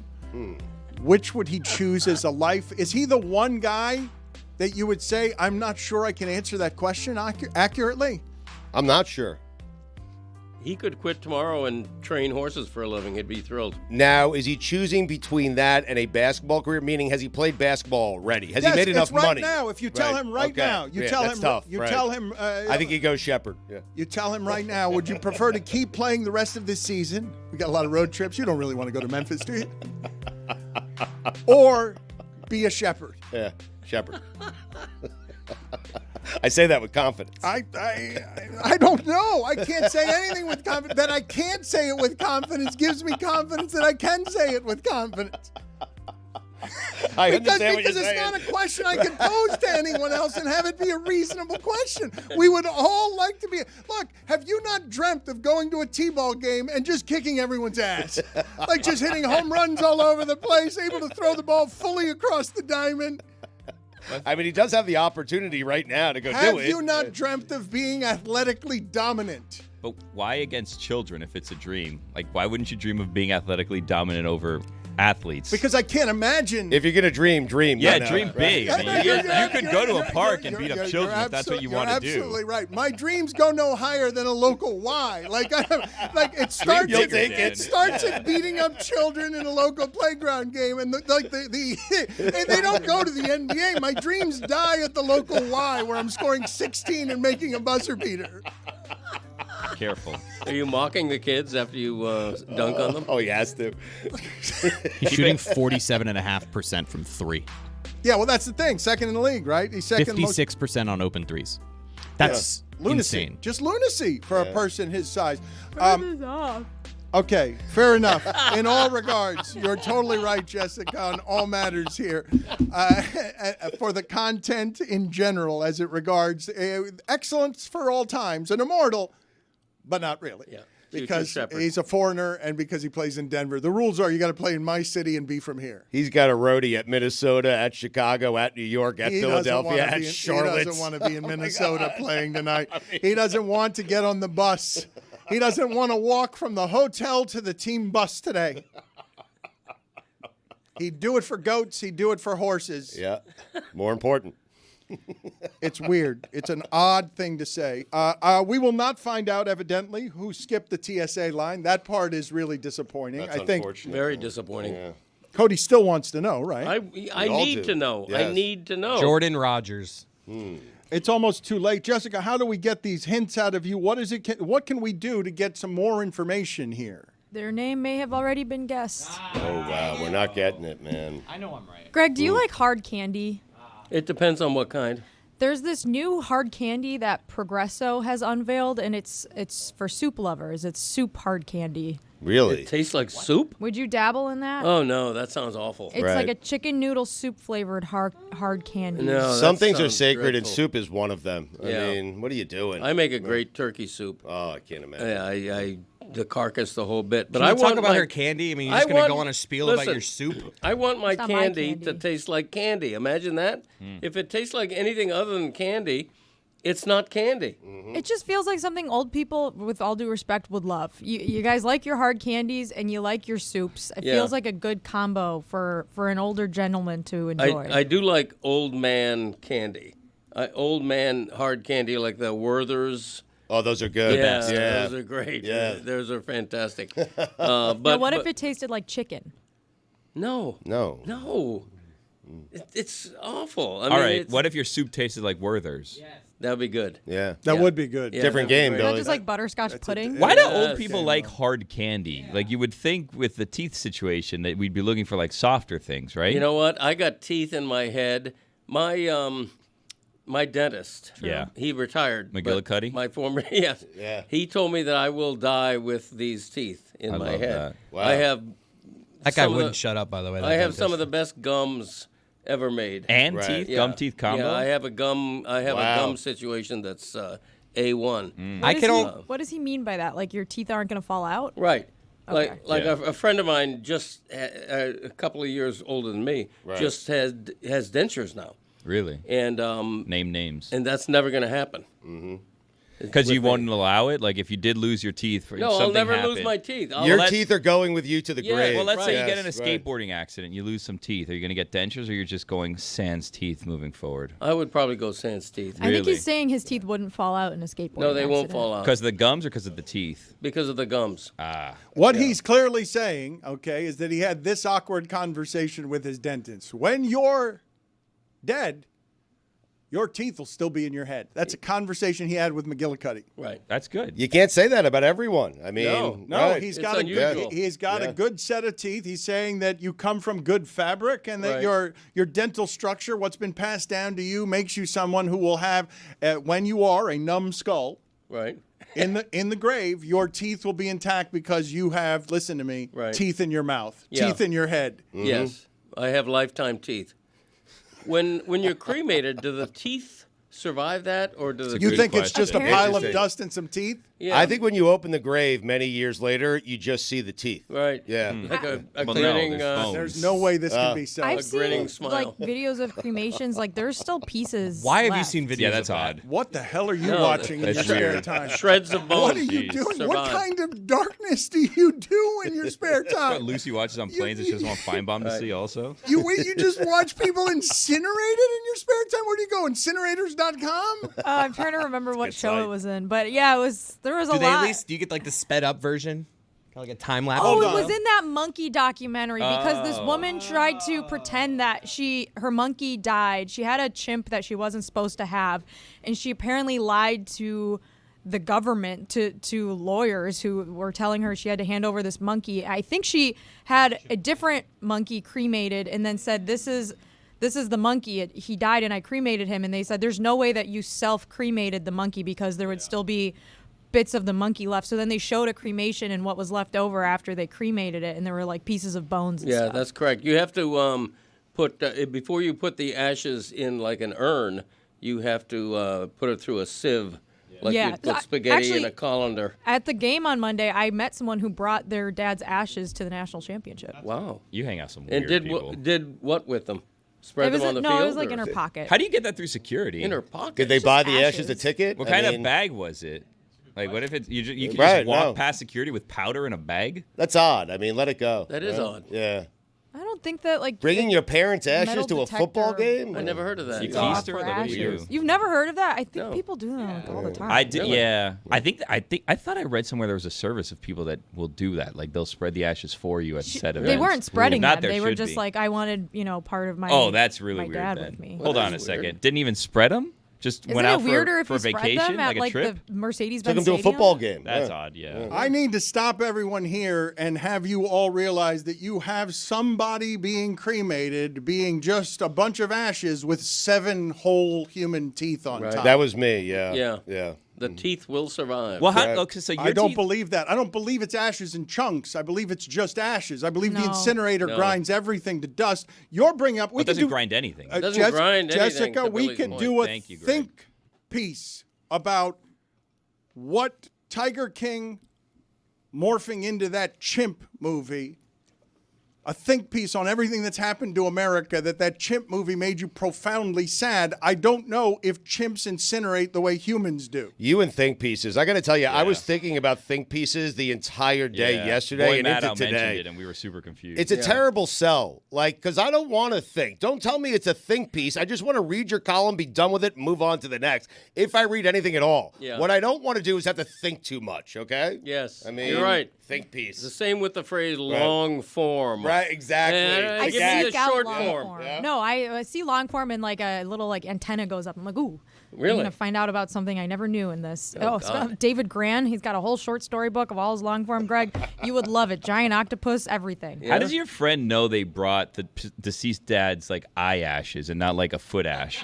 Like, how do they know that they actually observed I or don't- witnessed the game? I don't know. It wasn't a friend of mine. It was someone that I met that day, and she was like telling me. But she said it sort of offhanded, so I never really followed Weird up. icebreaker. Did she introduce you to her dad? Or I mean, Yeah, here's my this dad is Bill. in a bag. I mean, Exactly. No, but like I feel like you I guys need are to- a lot I need more to slow this afraid down. of death than Not you know, afraid, just. just like you're Just have questions. I don't Is think Dad it's enjoying the that game? weird, honestly. Yeah. You know what Who's I thought Dad was rooting weird? for? When my pap died, my uncle accidentally unscrewed the urn, and part of his ashes fell out like at the reception. man. I was like, Wow. Uncle Frank.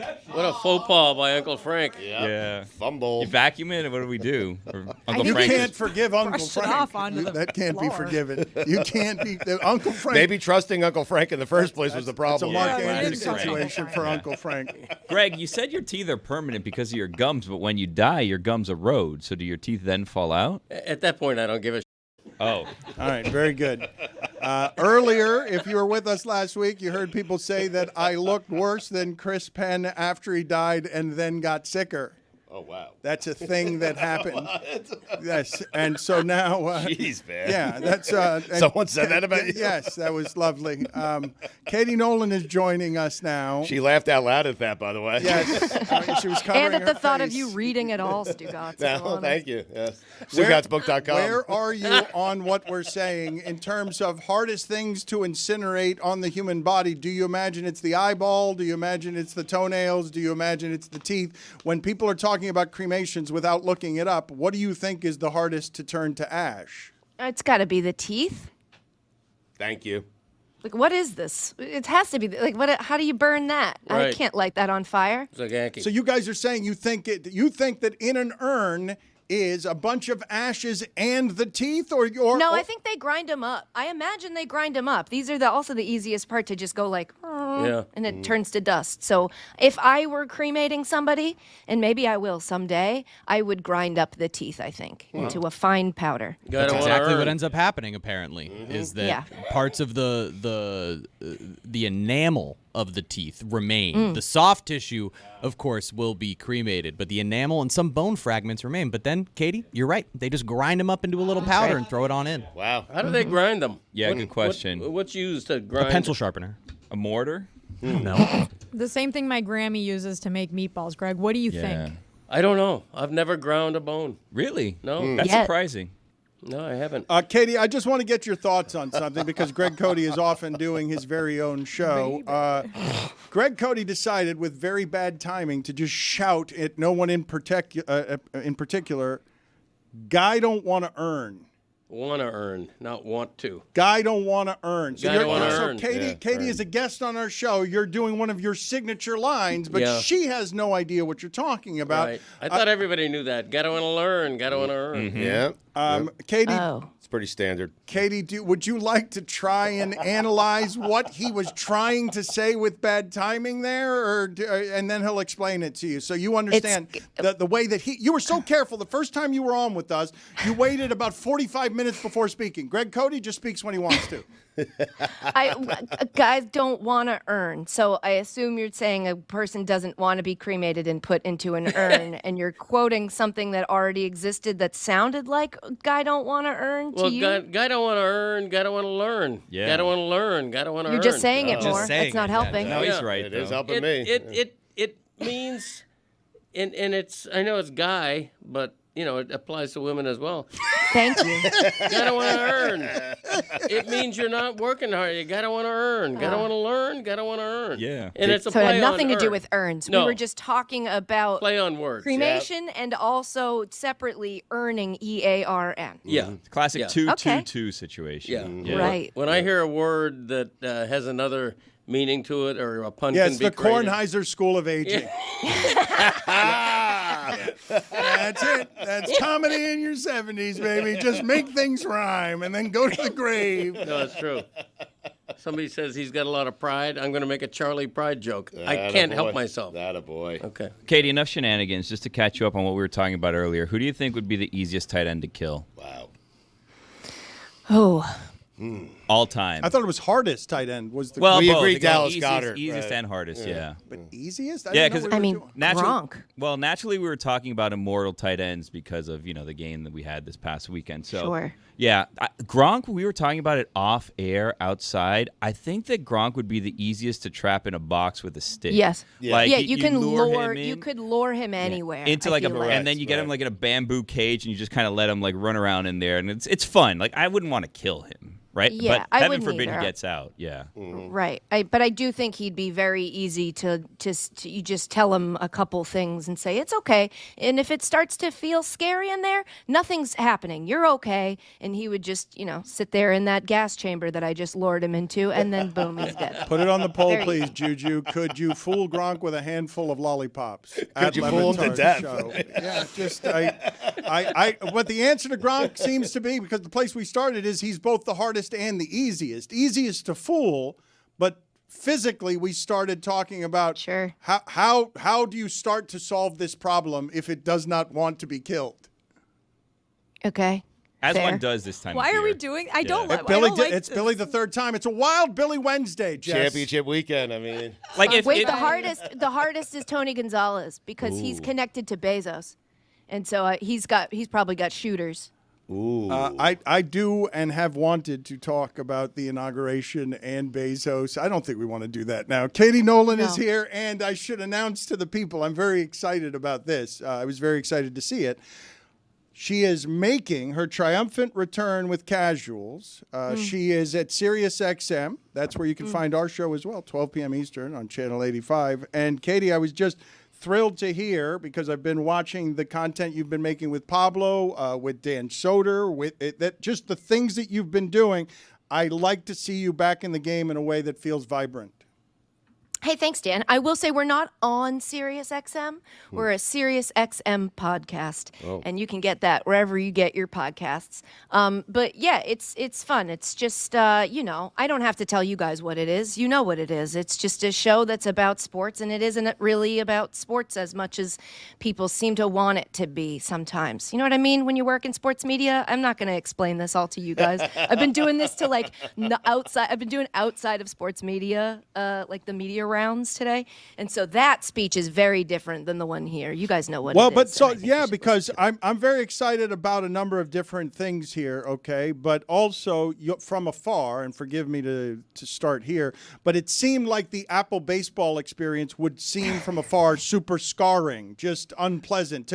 Bob Costas at the end is fighting with the baseball purists about how he announces games. You're really diving right into this, man. Yeah, Well, today's a day of celebration. Because I want people to understand what her return means. Like, it's to me, she's going to get to do something in her voice now, unencumbered by other things, and I'm excited to see what that blossoms now that she's been strengthened by the bull that this media business does to people. That's good. I'll give you some grief you can eat. So it was like, it was tough. Apple was tough. It was a swing, not to get into the baseball metaphor, but it was a thing I tried. They pitched me on it. At first I said no. Then they came back and they were like, we weren't joking. We think you can specifically bring what you do to baseball.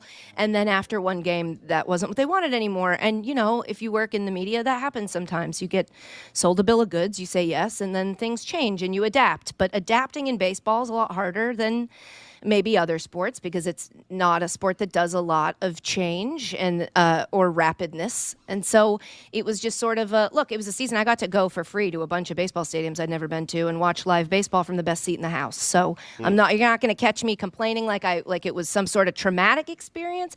Were people really, really, really mad and mean? Yeah. But I got back in touch with baseball. I love baseball like I used to now, which is awesome. I'll never be mad about that. And I also just think the podcast for me was like after baseball, I took a little bit of time to just all right, let me get out of sports for a second and go back to liking sports as a person who likes sports, not somebody who likes sports and then the next day is going to have to talk about them all, because that changes the way you watch it. And so I just kind of went back to being a lady that likes to sit at home and watch sports and talk about it with her friends, and then was like, surely we can make a podcast of this. And so here we are. I just want people to have an in. That if they don't already know everything and they don't know the inside jokes and they don't know the references and they just can come, find out on Casuals and see if sports are for them. Because I think, Dan, I'm not teaching you anything new here. I think we lean bro heavy in our coverage of sports. And I think there are gals who might be interested in sports. You don't say. But who are turned off by all of the sleeveless tank tops. Katie, how did it feel just being a sports fan? How'd that feel? It rules. It was so much different. I was like, oh my God, I can just if I miss a play, I don't have to be go back. If this is key, I need to know where were they on the field? What was the down and distance? It's just you're just watching the sport. It's the emotional ride. The whole reason I loved sports in the first place is it's human interest. It's happening live right in front of you. Nobody knows what's going to happen unless gambling money eventually. Oh, we're on DraftKings Network. Let me not say that. But it's happening in front of you. No one knows. Everything's anything could happen at any given moment, and we're all experiencing it. We all have this weird emotional tie to it. It reminds us of our families and our dads, and it's how we communicate with people we love in our lives. But it's just a sport. It's just a silly thing, especially now with all the goings on. It's just a it's a thing everybody can love, and I feel like we're not helping enough people love it. Katie, I listened to the first episode, and you and Stavros were just basically cracking up the entire time on hating on each other's fandoms and creating sort of mini rivalries within it. So how much of this is going to be just celebrating sports versus kind of enjoying that friendly, shit talk? I feel like it's going to depend on who we're talking to, right? Like, so a lot of people are bringing fandom with them, and we will figure out what they're fans of and where their fandom comes from and what their connection to it is. And obviously, if there's somebody that, like, if they're a Yankees fan, there's going to be some playful, fun tension there. But we also have a lot of guests who, like, comedians who aren't sports fans, don't consider themselves sports fans, and we'll talk to them about, like, why that is. And, like, I always think it's really funny to get funny people's perspective on something that but they don't, because they always are bringing these fresh eyes and they're watching sports and going, why is it like this? And you go like, well, actually, I've never thought of it that way. Why is it like that? So I'm hoping to have a lot of moments like that. It's just basically going to be like, tell me what you're into and what you watch and why you care about it. And then, like, we go through the news that was interesting to us that week. Katie, I feel like you're uncommonly discerning and that you know what feels good in the making of content. I would imagine over the last couple of years, wherever it is that people like Stavros make things, that you found some inspiration in, like, I've got a really cool lane to make something that is adjacent to some cool people and creators, and I've learned some things that the hard way in the media business to make this exactly the kind of people I want to collaborate with. Yeah, I met a lot of cool people through doing this job. And then obviously my fiance being a stand-up comedian, a lot of my friends are stand-up comedians. And it's just like an interesting group of people that I have a connection to from all these different places that I'm like, why wouldn't I bring them in and talk to them about the stuff that I love with them in a unique way? Like Ken Jennings, we're trying to get Ken Jennings because, like, obviously I met him doing Celebrity Jeopardy, and I think it's fascinating that on Jeopardy, these really smart people always suck at sports categories. They just never have any sort of understanding about, like, the most basic sports questions. And I was like, what if we have Ken Jennings on and we ask him why he thinks that is? And, like, what it is about sports categories in Jeopardy that, like, makes them not work as well.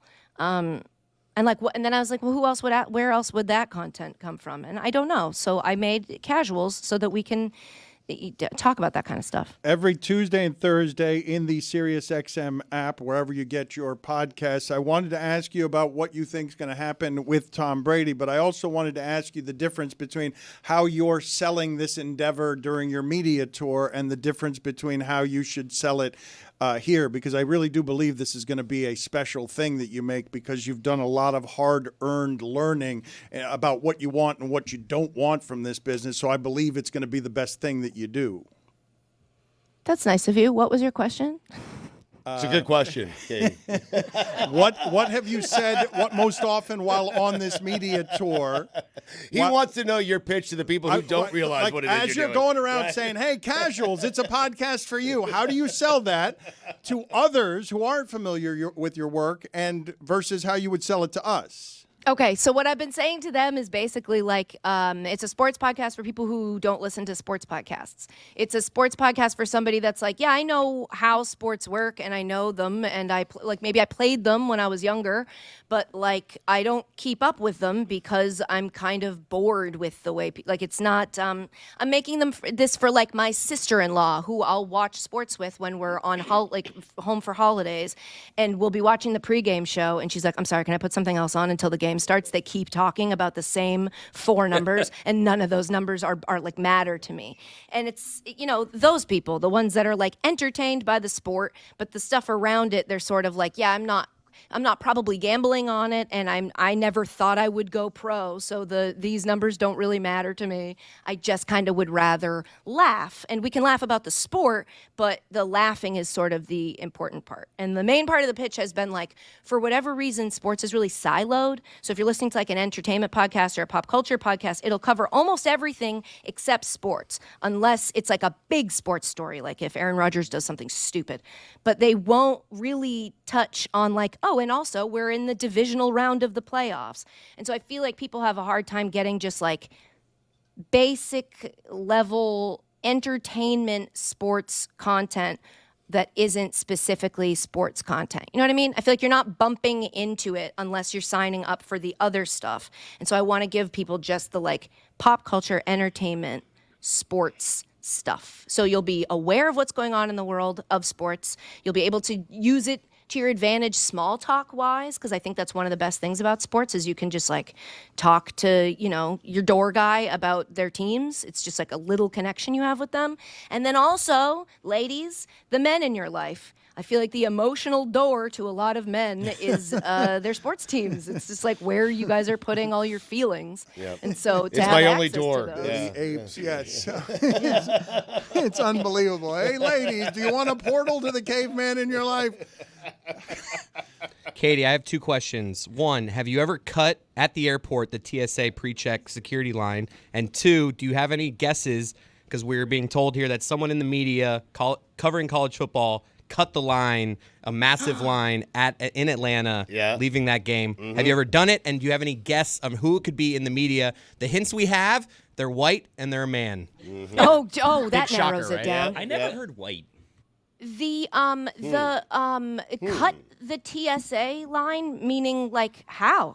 There'd be a riot if you jumped in the front of the line. Well, it was so chaotic that the line, like it was hard to tell where the line started, so it was just one of those where it was like, oh, where do I go? And then I stumbled into a cut. Someone was like, oh, I'm above the rules, and also no one's going to say anything, so I'm going to cut. Yeah, who's going to yell at Lee Corso, you know?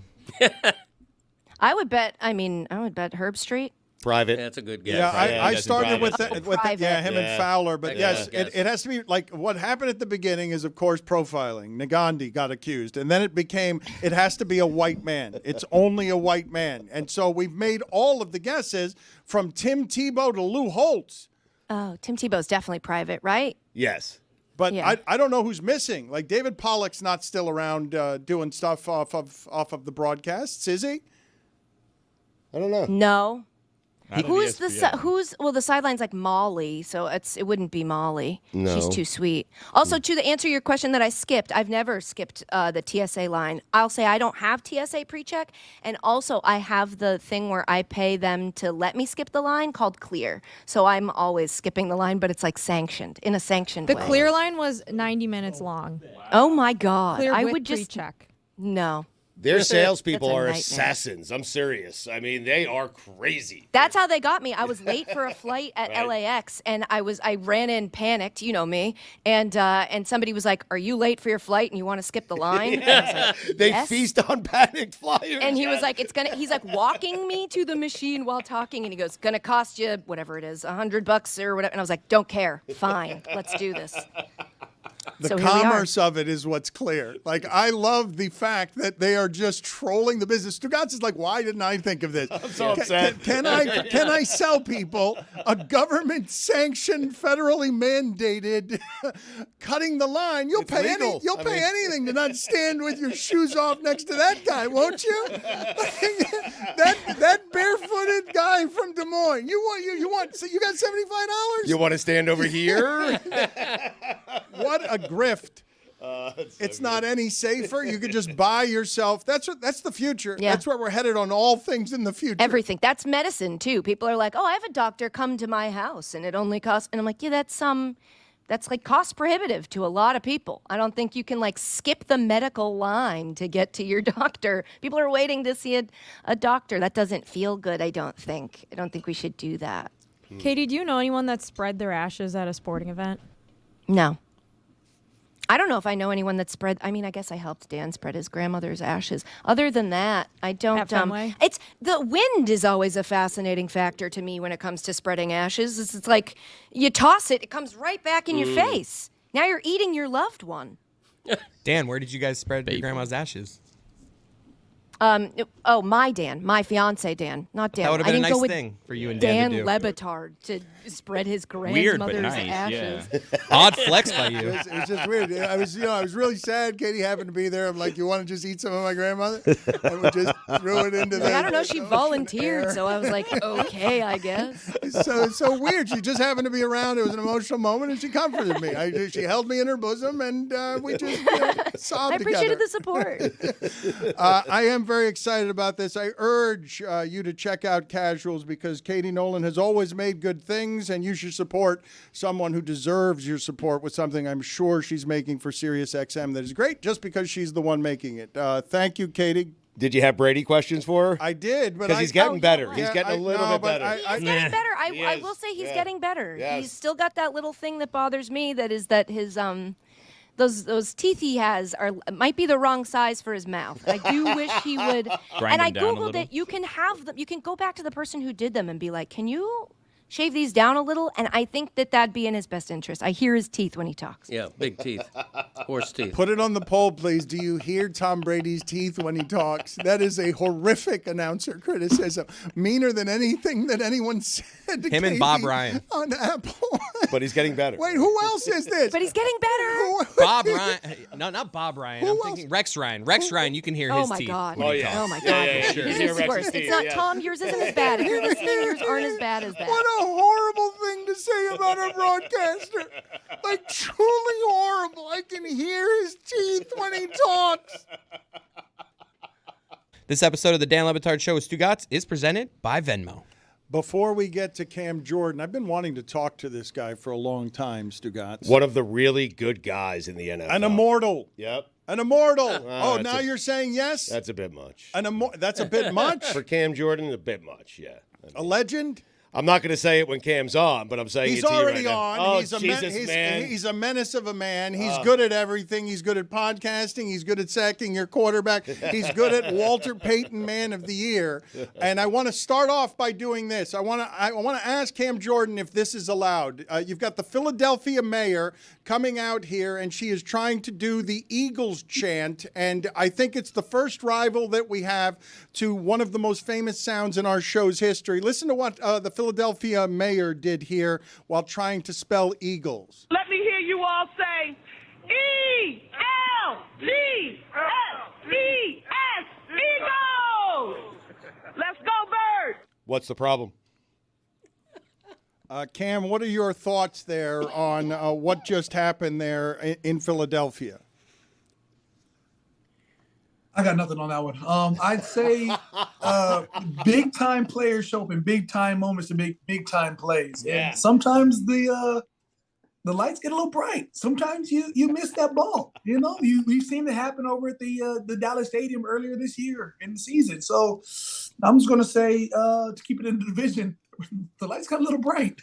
Is that as bad as one of the most historic sounds in show history where a Miami City Councilwoman tried to introduce Dwayne Wade after winning the championship, and this is how it went? He's calm, collected, has a will to win because his name, of course, is Wade Jones.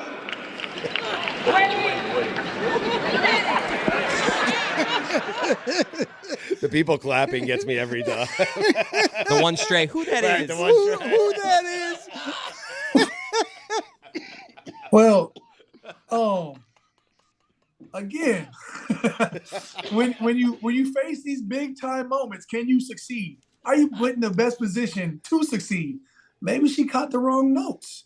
You know, maybe if she saw the potential in Pelicans. Herb Jones and was thinking about the way he plays perimeter defense a lot like a prime D Wade. So maybe that's the timelines don't. No, you're very kind, compassionate to failure in big moments. You are a compassionate person as someone who understands not everyone gets to succeed. Hell, your game has had a lot of success in it, but it can't come with a lot of success unless there's also failure. Like you don't get to be successful all the time when you're a 14-year veteran and you're an 8-time Pro Bowler, and still some guy will embarrass you on the next 3 plays. Absolutely. I was gonna say some guy embarrassed me on that app called X, but when you think about football, yeah, you could play 65, 75, almost 80 snaps, and if you walk away with the sack, in your mind, you have dominated the offensive lineman every snap of the game. And on the flip side, you could play 65, 75, 80 snaps and not come out with a sack, but have a hell of a game, be as stout as they come in the run, and the offensive lineman feel like he dominated you the whole game. So it's all about perception, So just like the mayor down in Miami, she thought she finished it strong. And sometimes, you don't. Sometimes you got to look at the glass like it's half full. Just, we say you probably need to have a better mentor. Forgive me for the interruption. I do believe, if people do not know, that this is one of the greatest pass rushers of this generation. To do it 14 years is a bit of a seismic accomplishment that I don't even understand how the human body does it. To do that and also be Walter Payton Man of the Year because you're intent on using the platform for good is an unusual set of things that you have put together that is wildly impressive. What are you proudest of?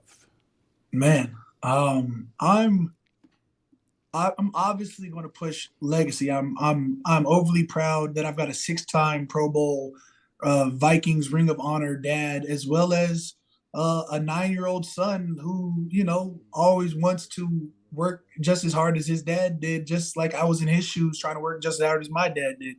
I'm excited and proud, extremely proud of my Cam Jordan Foundation and the way that we flipped the name this year from God Is Love to Cam Jordan Foundation, raised $250,000, which will now go towards scholarships for the next generation. We'll go towards scholarships for kids' college tuition this upcoming school year. You'll have to forgive me for this, but this was a question that it's a bad transition, but it's a question we were asking before you came on here. It needs to be asked. Wait. So you can't go from like, what are you proud of to I'm sorry I have to ask this. But we have to. We can. Okay. See.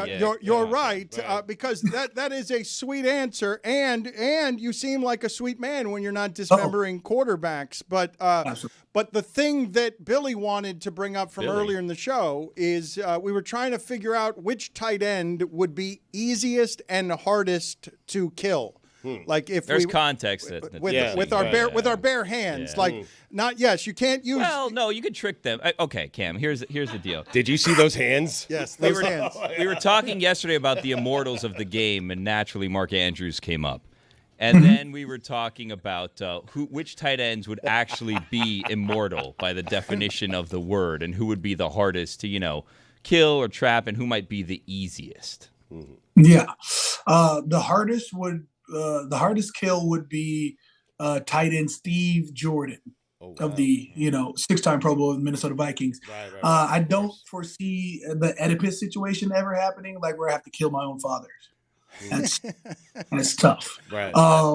The easiest kill would probably, if you look at the pantheon of tight ends, we thought we could trick Gronk. Yeah, like if you went it's to the anything, forest, including death. Yeah. I could probably clean kill Gronk.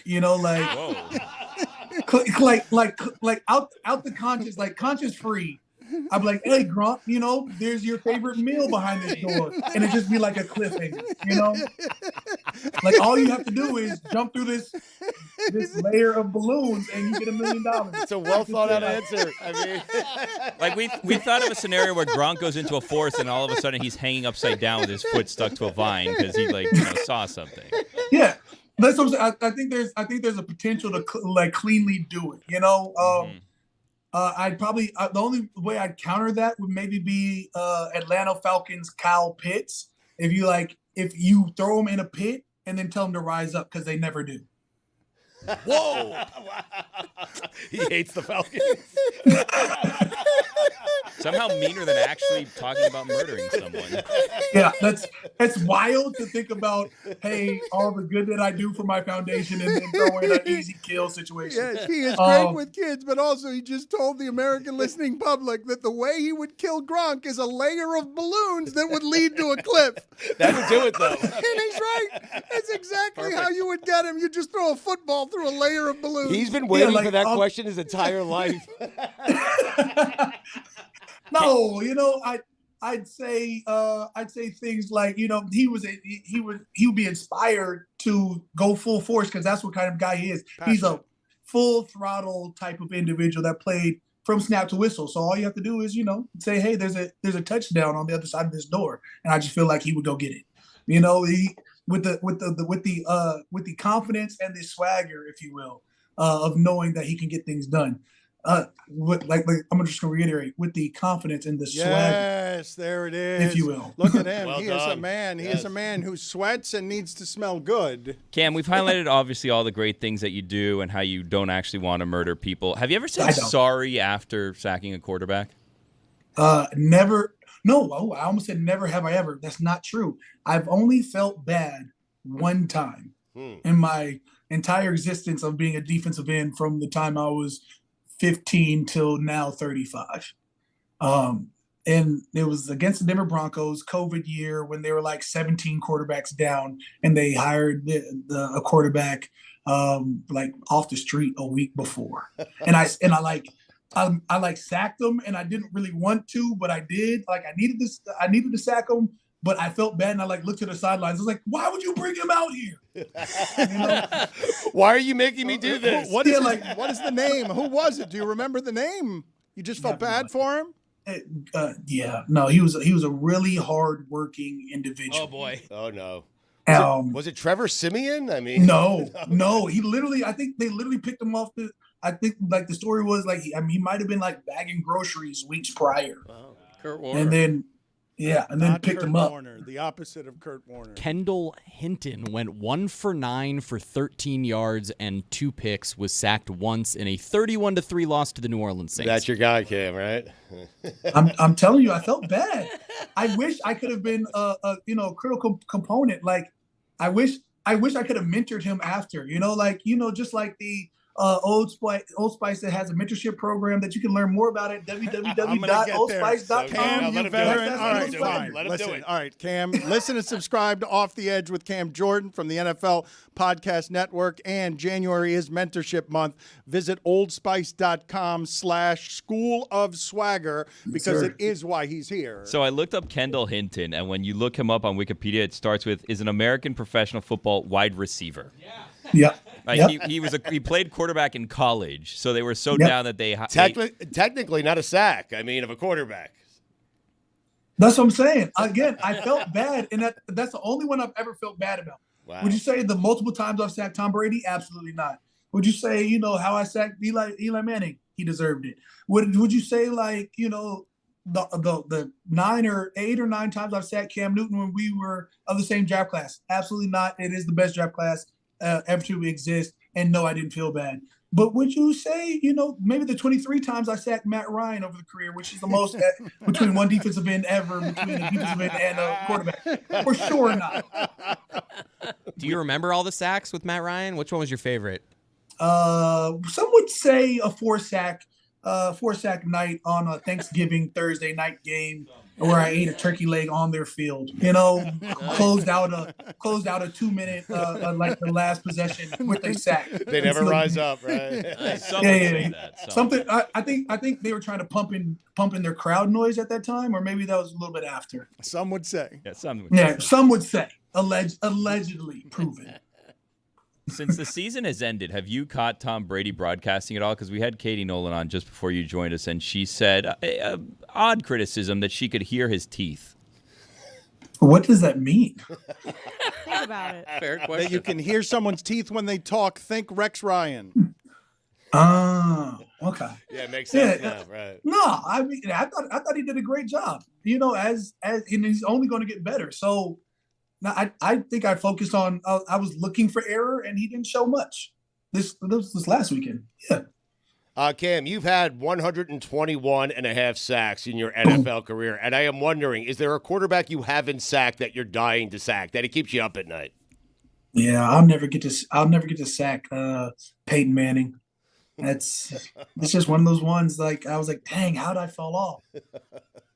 Like I had him, and I didn't get to play him at Indianapolis. I don't think. I think Painter took over for that 1 year, and then he went over to Denver, and I think they like made me play a 3 technique to nose, and a lot like this year didn't work out successfully for me. When I think about the quarterbacks that I wanted to sack Tom Brady, aka sack number 99 and a half and 100. I'll never sack Drew Brees. Do you want so that's to? two. Oh, absolutely. What? I'll do it. I love hitting all my friends. That is my greatest happiness. Is plastering one of my friends. From Shane Vereen to if I could ever catch Marv Jones on a slant route, Keenan Allen on a bubble screen. If I can catch one of my friends, we'll talk about it in the group chat. Walter Payton, Man of the Year, Cam Jordan with us, a man of great decency and generosity. Absolutely. It's a part of my mentorship program. We went to Cal together, and then if I can hit you, then we'll talk about it and see where you can get better. It's like the thousands of young individuals that are eagerly waiting for a mentor because Old Spice recognizes transformative impact mentorship on their lives. That's what I'm trying to do too. Okay, you brought up Cal. I wanted to ask you if you were following Bears. any of the Cal sort of like resurgence this season, like the Calgorithm and all of the fans getting really into AI generated posting. What was your thought on all of that? Go Bears. First of all, we finally got bowl eligible. So I can't say we're doing things right. We're headed into a positive direction. Do you love the ACC? So we're doing things right, and we're headed into a positive Cam Jordan direction. is with us again. January is mentorship month.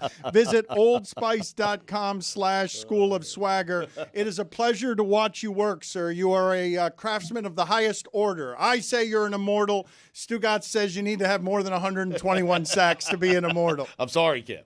So what's the number there? Are we thinking 125? And we're both thinking 125, and I'll be there shortly. 125 is the number. You reach Yeah, 125, which you will by game 4 next year, and you're there, okay? That's what I'm saying. 125, and then I think the only two guys that have 125 sacks and aren't in the Hall of Fame is DeMarcus Ware and the Sizzler, Terrell Suggs, and they'll probably be in there in the next year or two. So then, again, after 125, Cam, I'm gonna be looking for a jacket. Can you explain to us before? Yes, you are going to be looking for one of those. 20% of your sacks are all on Matt Ryan. Can you explain to me, as a lifelong Saint and a metaphorical one in all of the work that you do off of the field, can you explain to everybody listening to this where it is that you are on your legacy, like how it is that you want to be remembered having left this game? Man, all I want to be remembered as a member of the Saints is to be one of the greatest. And that's on and off the field. The accolades are phenomenal. The fact that I got to over 100 sacks, and in my wildest dreams, I thought I'd get to like 30 or 40. And then I just had to dream again. In my wildest dreams, I thought I'd get to like 7 years of football. And I was like, I just got to make one Pro Bowl. Dad made 6. I'm sitting at 8. In my wildest dreams, I've thought about like, man, if my kids could see me play and know that I'm that guy, that'll be all right, and I literally had my son jogging on the field with me towards the end of the season this year for warm-ups. I've lived out my wildest dreams, and I'm just I'm making new missions as I continue, which this idea of legacy is my proudest part. As there's no one play that I can look at and be like, I didn't give it my all. So off the field, that's exactly how I live as well. Whether I'm at home or whether I'm in the community, I'm giving my all. So if I'm in the community, whether it's the backpack drives, it's the schools that I visit, it's the kids that I try and mentor, it's the scholarships that I'm trying to create. It goes hand in hand with my identity, and that's why it's so easy to partner up with brands like Old Spice because they have a mentorship program as well that you can learn more at www.oldspice.com/School of Swagger. January is mentorship month. Oldspice.com/School of Swagger. Articulate it as a voice for New Orleans. How much do you hate Atlanta? You can't articulate some things. Some things you have to feel. And if you ever walk down the streets of New Orleans and ask anybody about a foul camp, you'd realize that they're failed cons. That's an excellent dismount, sir. Thank you. Thank you. You and your giant hands can leave. You are an assassin. It is nice seeing you. You can indeed kill most people with those giant bare hands. Thank you for being on with us. With food and balloons. Yes, with balloons. Balloons, a sandwich. I'm sorry, Gronk. Hey, you're my dog still, bro. He gets it. Yeah. Good seeing you, sir. Thank you for being on with us. We appreciate it. Absolutely. Appreciate you having me on. I have some follow-up questions with Greg Cody on a Greg Cody Wednesday, and I'm told we have a Greg Cody Thursday in store as well. Wow. Chris Cody, you mentioned, and we bypassed it, that you are tired of your father's yammering dentist. God, yes. He was talking earlier about his dentist, and I had to switch dentists from that guy because, and I can only imagine how bad it was for you. He knew I was your son, and it was just Dolphins talk out the ass. Yeah. And I literally switched dentists. Did you really? Yes, because I was just like, too much. I'm like, I have the thing in my mouth that's like, shh, and then he's just like asking me for 2 takes. Yeah. So No, I was just like, it has to be worse for you. You have to admit, he doesn't stop talking. No, he's a talkative guy, and he asks you direct questions when you're incapable of answering. They're like, that's no point. Why does he do that? I don't think. I don't know. Dentists do that. He's not concussion prone. Yeah, he gets a lot of concussions. Okay, but I So you're giving him bad 2 takes too? Yes. I'm basically just like, that's true. Whatever he's saying, I'm like, oh, that's a good point. I want to hear you discuss this with the dental equipment in your mouth. It's like those the gauze and then that suction thing. It's like, close your mouth. Did he ever take you to see his Hall of Fame? Oh boy. Yes, it's just his office, but yes, I've been back. No, there. I mean the one underneath, the one downstairs. No. Yeah. Go on. He's got a secret basement. This guy. The dentist Hall dungeon? of Fame downstairs. Because wait, he showed me an office. That's a horror movie. It was right just there. an office. It was on the same dentist level. dungeon? What do you mean underneath it's not a dungeon? It's a Hall of Fame. Wait, so he offered for you to see it, and you followed him down into the You basement? can't put it on the poll, Juju. What? Do you follow your dentist into the Dangerous. dungeon? No, his office was on the second floor of a okay, building. Okay. On the first floor, in what I think used to be a garage, he had transformed it into his own personal Hall of Fame.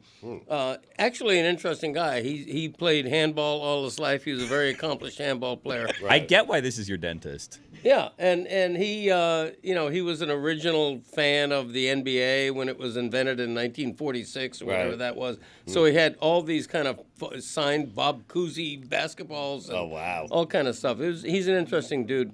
He just retired for a few years ago. So. What happens to the hall? Are you winded from talking? Are you winded from talking? No. No, he's fine. Jessica asked me a question in the middle of this while we were talking, and it was a great question. Put it on the poll, Juju. Do you want your dentist to be an accomplished handballer? I mean, he's a handball player. Yeah. I went to an oral surgeon once who was a former Notre Dame offensive lineman who did irreparable damage to my gums. He was oh my God. very rough with his hands. Oh, no. It's massive hands, I would think. Yeah. Too big to be He a ripped dentist. those wisdom teeth out of my skull. Right. I understand what you're asking here, Dan. If you're a dentist, you shouldn't put your hands in harm's way. I'm not. Right. No, I'm not even asking that. I'm not asking it. Jessica is making the point just simply. They're the money makers. Do you want your dentist to be someone whose hands are hearted by the calloused excellence of having to slam handballs all day? Yep. I would want those hands to be gentle, protected, and pristine. I don't want Like them Cam like Jordan's. a saxophone player. No, I want calloused hands. Really? Yeah. I want Hands that have lived. Yeah. Yes, Right, yeah. muscular, callous Yeah. hands. Hands that can get bit by accident and they'll survive. I want an artist. I Right. want someone who can draw well, an accomplished pianist. He's pulling teeth. He's not, writing Yeah. a memoir or painting a Renoir.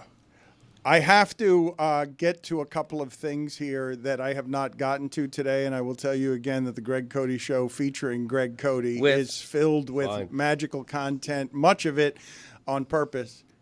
And laughing until you cough is universally funny, but so is Greg Cody chasing out of his yard an iguana that he describes as an iguana the size of a giant iguana. Right. What's so weird about that? I can see it. You're a writer. You're a writer, and you said you were chasing an iguana the size of a giant iguana. Right. I mean, look, iguanas are all over the place in South Florida. We got iguanas out the ass. Mm-hmm. And so again without the ass. And so some of the iguanas are small. Right. They look like lizards almost. Right. You know. Like a scat back. Yeah. This was an iguana that looked like a dinosaur. Eckler. It looked like a dinosaur. Yeah. It Right, was, that would have been a funnier analogy to use on the show. with tail, it was about, I would say, 4 to 5 feet. Right. Like almost like a human's wingspan. So how'd the chase go? Well, Small human. I picked up I picked up a golf club, an old persimmons wood that Paul Frankie had given me. That was the size of a golf club. I was just looking. Paul Frankie? I was looking Right. up Paul Hold Frankie's on, Paul name in Frankie. my Hold notes on. because I wanted to bring up the golf club of Paul Frankie Right. from What is Paul? 1960. What's Paul Frankie Yeah, what's up Paul to? up to? R.I.P. He Oh, passed no. away. He bequeathed me his clubs. We played golf a couple of times, and he like a lot of people in their 90s. He hit it straight, but only about 50 yards. That was a good drive. Put it on the poll, please, Juju. Does the guy in his 90s hit it straight but only about 50 yards? Short and straight, and then he gets a bogey on every Yes, hole. I want all of you to visualize, Chris Cody, I know you're mortified by this, your father chasing a dinosaur through his swampland of a backyard with a golf club from the 1960s. That's Frankie's, exactly yeah. right. Paul Frankie's How'd you befriend Paul Frankie since he was so much older? It couldn't be a less interesting story. Yes, thank you, Chris. I appreciate you I'll be the avoiding it. judge of It's that. precisely the reason Billy asked. My wife and Barbara Cody, are before lifelong the friends. show, That's Cody, Paul's I came in, Cody, before the show. That is a giant iguana. That's Is that from my backyard. is That's what he said. That's is- my is video that from the my size- backyard. is That's that- where I'll we show live. you. I took a picture of it. I'll show it but to how you. big? Look at the one on the camera on the video right now. Is yours bigger? Can you I don't see have it any from there? perspective on. Just look at the He thing, needs man. he needs Like, Paul come on, you know that's a Frankie's giant What do you one. need, a golf club hand next to to it? Time. I Let him think get that the was a little picture. bigger than mine. Barbara Frankie? I don't have And the the iguana perspective. too. Yeah, that looks a little bigger than mine. I wanted again, Billy, to talk about what it is that I walked into today. What's that? Not elaborations involving Paul Frankie. Well, and Barbara. I Well, walked. Barbara is still she's still She's in still our kicking. orbit. Still with us? Yeah. Oh, that's great. Why didn't Barbara get the clubs? Right. Are She's you not a sure? golfer. Are you sure Paul gave you the clubs? Are you certain? Yeah. Like, yeah. Yeah, I'll tell you how you're a golfer, so you would know what I'm talking about. Yeah. This is a long time ago, right? When drivers were really small. Yeah. The Persimmons Wood driver that I chased the iguana with, Mm-hmm. the head of the driver was about that big. Wow. Yeah. That big That's an really old helps. club. Really you helps gonna on a beat the podcast. iguana with it? It What were was you the gonna size do with of a it? small. It's like to Club give the head. audience an example. It's like a hybrid face, is what Yeah, he's saying. yeah, Yes. exactly. Yes. Is this the Barbara that's married to Jimmy? Yes. Really? Yeah. You know Jimmy?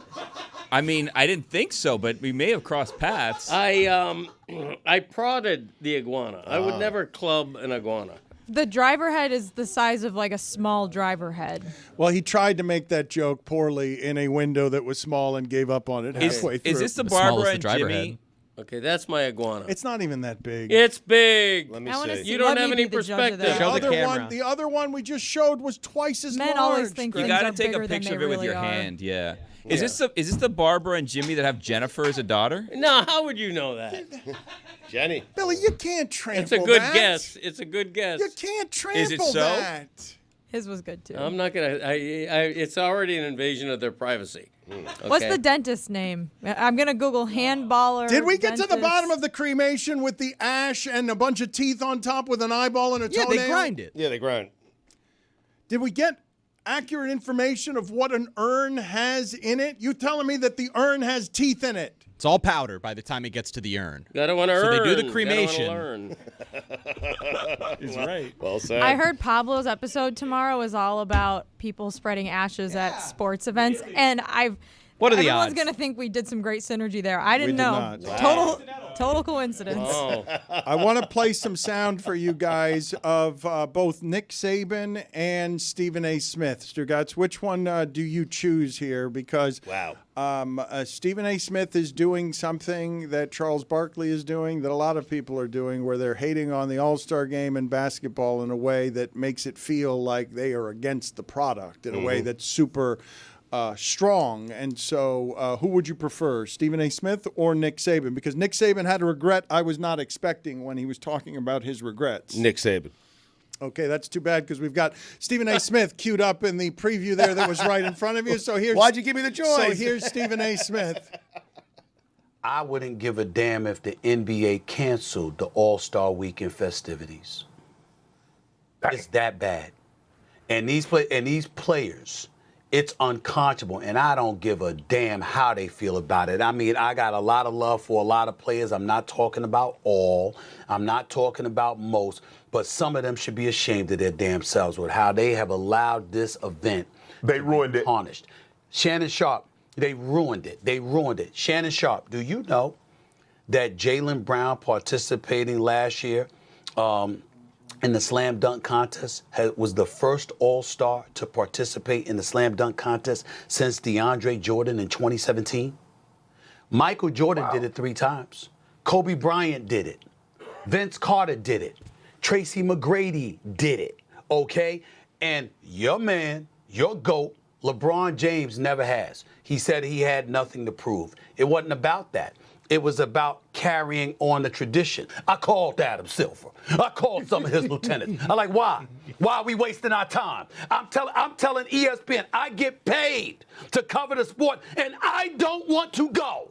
I'm so disgusted with All-Star Weekend because of what they've done, and it's no fault of the league. Adam Silver is a great commissioner and a great dude, It's the players. Adam Silver is guilty for being nice and caring about the players and caring about appeasing them because he wants them happy and he wants to be a great partner. And they've basically given him the proverbial finger, and that's the whole All-Star Weekend. Stugotz, I do think it's wildly interesting that at a time the NBA is struggling to progress where ratings are involved, that you have so many voices who love basketball sound like they don't love basketball.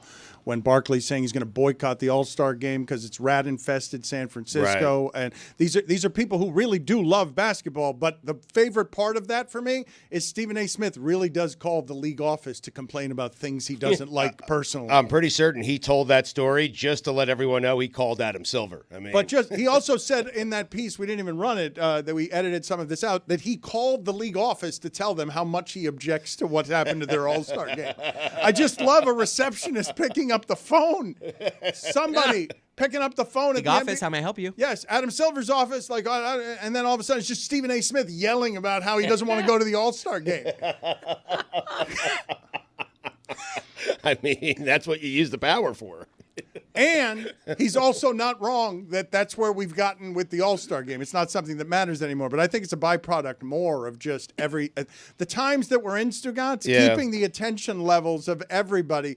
You have to care. You have to try. You can't take our attention levels for granted by giving us a product that stinks. I'm not certain I care about the old All-Star game. So, like, for me, I could do, if all the sports decided, hey, you know what? No more All-Star games, no more All-Star break. Everyone take a couple of days off to a week off. I'd be good with that because I'm not a fan of it anyway. Even in its oldest form, I was never a fan of the Major League Baseball All-Star game or the NBA All-Star game. I like the dunk contest, but that was different. And Stephen A. is right. It is different when it's Jordan and Dominique as opposed to guys you've never heard of. Stephen A. is right about that. And another point I would make is the three-point contest used to be interesting when everybody wasn't making 10 3-points a game. Correct. Right. You had Karl Anthony Towns winning a couple of years ago. Yeah. Last year was like the most successful 3-point thing they've ever done, though, was Sabrina and Steph. So they have innovated. That was a novelty. That was interesting. Oh, but we just love complaining so much. I mean, we will complain about anything. Like, it's fun complaining. The dunk contest is worthy of complaining, Dan. It is. It is. In its heyday, it was the greatest thing on the sports calendar. But I will also say that shows that ostensibly love sports, that love to complain about sports more than they love sports, is a place that media members graduate to in their 40s and 50s and 60s that not only dampens intellectual curiosity, but becomes formed as you sit on the rocking chair just bitching about entertainment. Like, I used to be more entertained by this, is like the curmudgeon's lament, and I'm telling you, you have important voices doing this to the league, like voices that are meant to be. They let go of Jeff Van Gundy because he was Jeff Van Gundy was great for 20 years, and they didn't want negativity as the accent, and you got Stephen A. Smith and Charles Barkley, the preeminent voices, calling Adam Silver, no offense, love to the access to you, your game sucks. It's not your fault. Your game sucks. You're a great leader. You've led this. The way you lead it sucks. You're too nice. Like, it's an amazing thing to listen to. No, you're right, Dan. No one loves to complain more than people that get paid to cover sports. Yep. Oh, this TSA line is too long. Oh, I'm too important to wait behind all these common folk, all these fans that spent their own money to travel for this game that I got to go to for free. I'm just going to cut the whole line because I'm so important and I deserve to cut everyone. I'm blank. Not going to tell you. Oh. Marty Smith.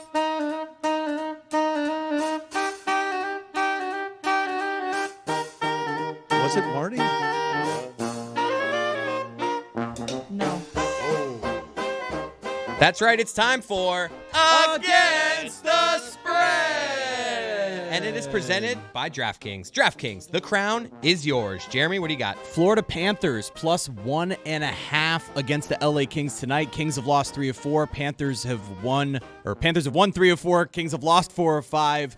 And how about this one? What just happened there? The Panthers on TNT this year on the road 2-0. Tonight on TNT on the road. Make it 3-0. Panthers plus 1.5. Against the spread. Jess, bring us home. Bills plus 1.5. Love it. Yeah. Love it. I like it. It's over for the Chiefs. They're totally going to win the Super Bowl now. Josh Allen has that look. Juju, how you doing? Pretty good, brother. It's good to see you, man. It's good to see you. Trying to make it. Are you staying warm? You look like you're coming out of the snow wearing that hood. And the last couple of times I've seen you on social media, you appear to be in the snow. Like, how cold have you been lately? Yes, sir. It's snowing here in Atlanta. It was very cold, and I like to echo some of the sentiment shared by Jessica and Lucy earlier. It's like the championship game, it was amazing, but it was so cold going to and fro that it put a damper on things just a smidget. You dig me? Yeah, I do. I do. That's why I live in South Florida. Okay, I'm putting jackets on my cat and dog when it gets below 70 here. Not true. You don't do that. No, I don't. But if I did, I would do it when it was below 70.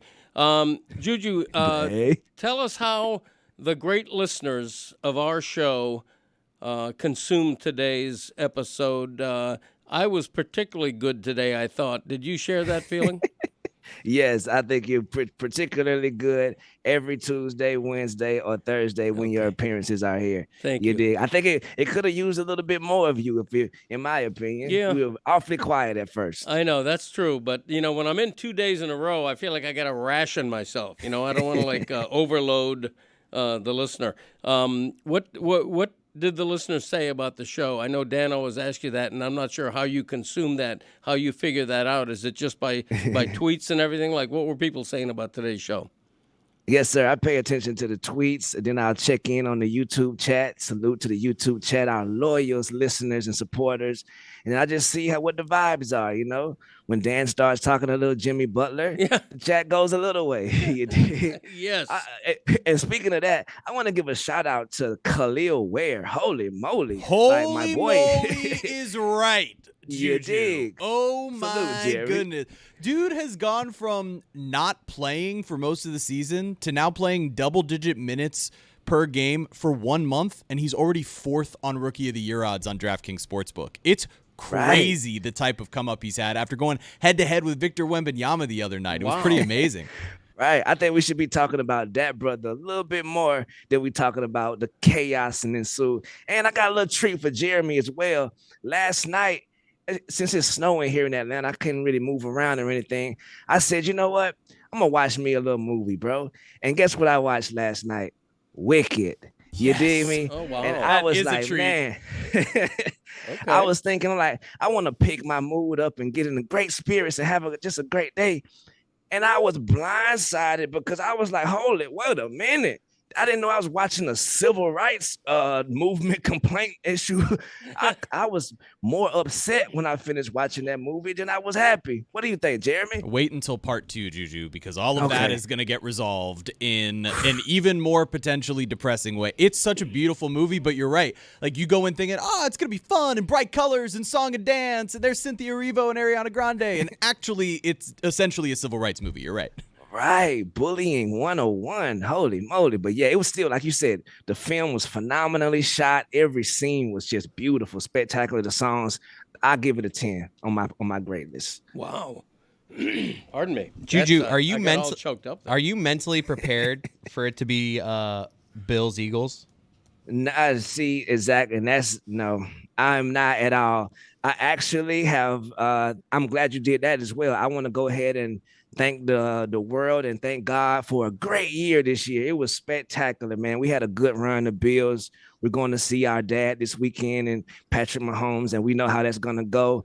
And my Eagles, I think Jaden Daniels, it's his time. Did you see what I see? Like, I don't think that, unfortunately, either of my teams are going to make it this week. So you can get my tears. I'm going to give you my tears tomorrow probably, but I have no hope. I'm just happy we made it this far, and it was a hell of a ride. Wow. See, you sound like my wife when she's watching a Dolphins game. She's a fatalist. She's too afraid to be too optimistic because then you hurt yourself. But in all seriousness, there's a pretty good chance that you're going to get an Eagles-Bills Super Bowl. I don't want to jinx you, but just based on the odds, there's a pretty good chance of that. If that happens, you have to root for somebody, right? You can't be neutral in a Super Bowl where you like both teams. So where do you lean there? I actually do not lean. I mean, my Eagles, I've been blessed and fortunate to see my Eagles win the Super Bowl recently. So that's just chef's kiss, you feel me? Yeah. And also throw some bail money to the mayor of Philadelphia right quick. I watch the Eagles games every Sunday with drunken fans and everything. And I do a test. Like sometimes I get somebody will start the E-A, and I catch up. I'm like, oh, L-G, Eagles. It's a hard word to spell quickly. Is it? Is it? I've been there before, so I think I see how it happened. But you know what? I have been blessed to see an Eagles Super Bowl, so I would not hate it if my Buffalo Bills would go ahead and slay the dragon. But unfortunately, the way the brackets were set up this year, we ran into Patrick Mahomes, and we know how that's gonna go. They even got Caitlin Clark on the side now. I don't see that going any other way than it's supposed to go. I think, yeah, if you don't have a rooting interest, you almost have to root for the Bills, right, to win the Super Bowl.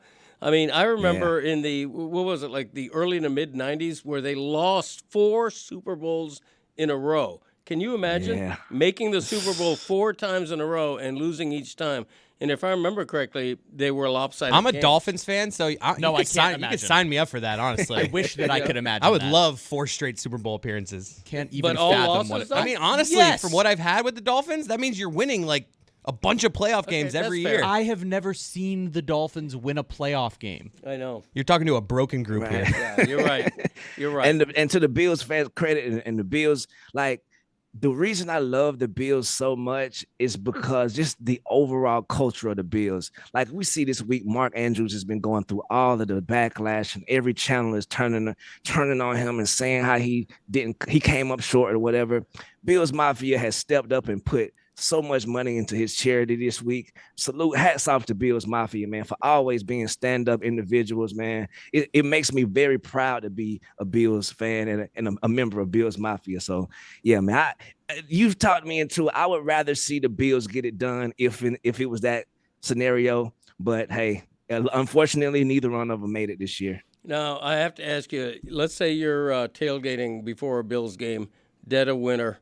What does it take to get you to be one of those fans that jumps on the table and crushes the table? Have you seen that? Everyone has seen that. It's insane. Like, it's literally dangerous to your body to do that. But Have you seen that? would you do Have you that? seen I'm these asking table Juju. jumpers? Would you do I that? absolutely would do that. All I need is an invite. You know, I'm always there around the circle, and I'm usually one of the minority, if you will. So I'm never really invited up the ladder. But if somebody invite me up that ladder, I will go through that table with open arms. You dig me? my And an God. elbow. What's the deal with these table jumpers? That's right. By the way, Yes, sir. Juju and Christopher, how do we end this thing? Like Hold on, I got a way to end it. Okay, good. Thanks First for off- asking, though, Dad. Yeah. And a couple of weeks ago, me and you boasted about how me and you were gonna meet in the championship. Oh, my and we was God. gonna go Oh, here boy. and there. Oh, and my God. We both fell short. But the third place game was still worth 300, you know. Okay. And you know, someone came out the victor. We're neither here nor there. But before we get out of here, is Martin Short a comedy immortal? 67% of the audience says yes. 33 says no. Wow. and is Super Dave an immortal? 70% of the audience says yes. All right. I'm gonna go through these a little quicker today. Do you fire your best man if your bachelor party is at the aquarium?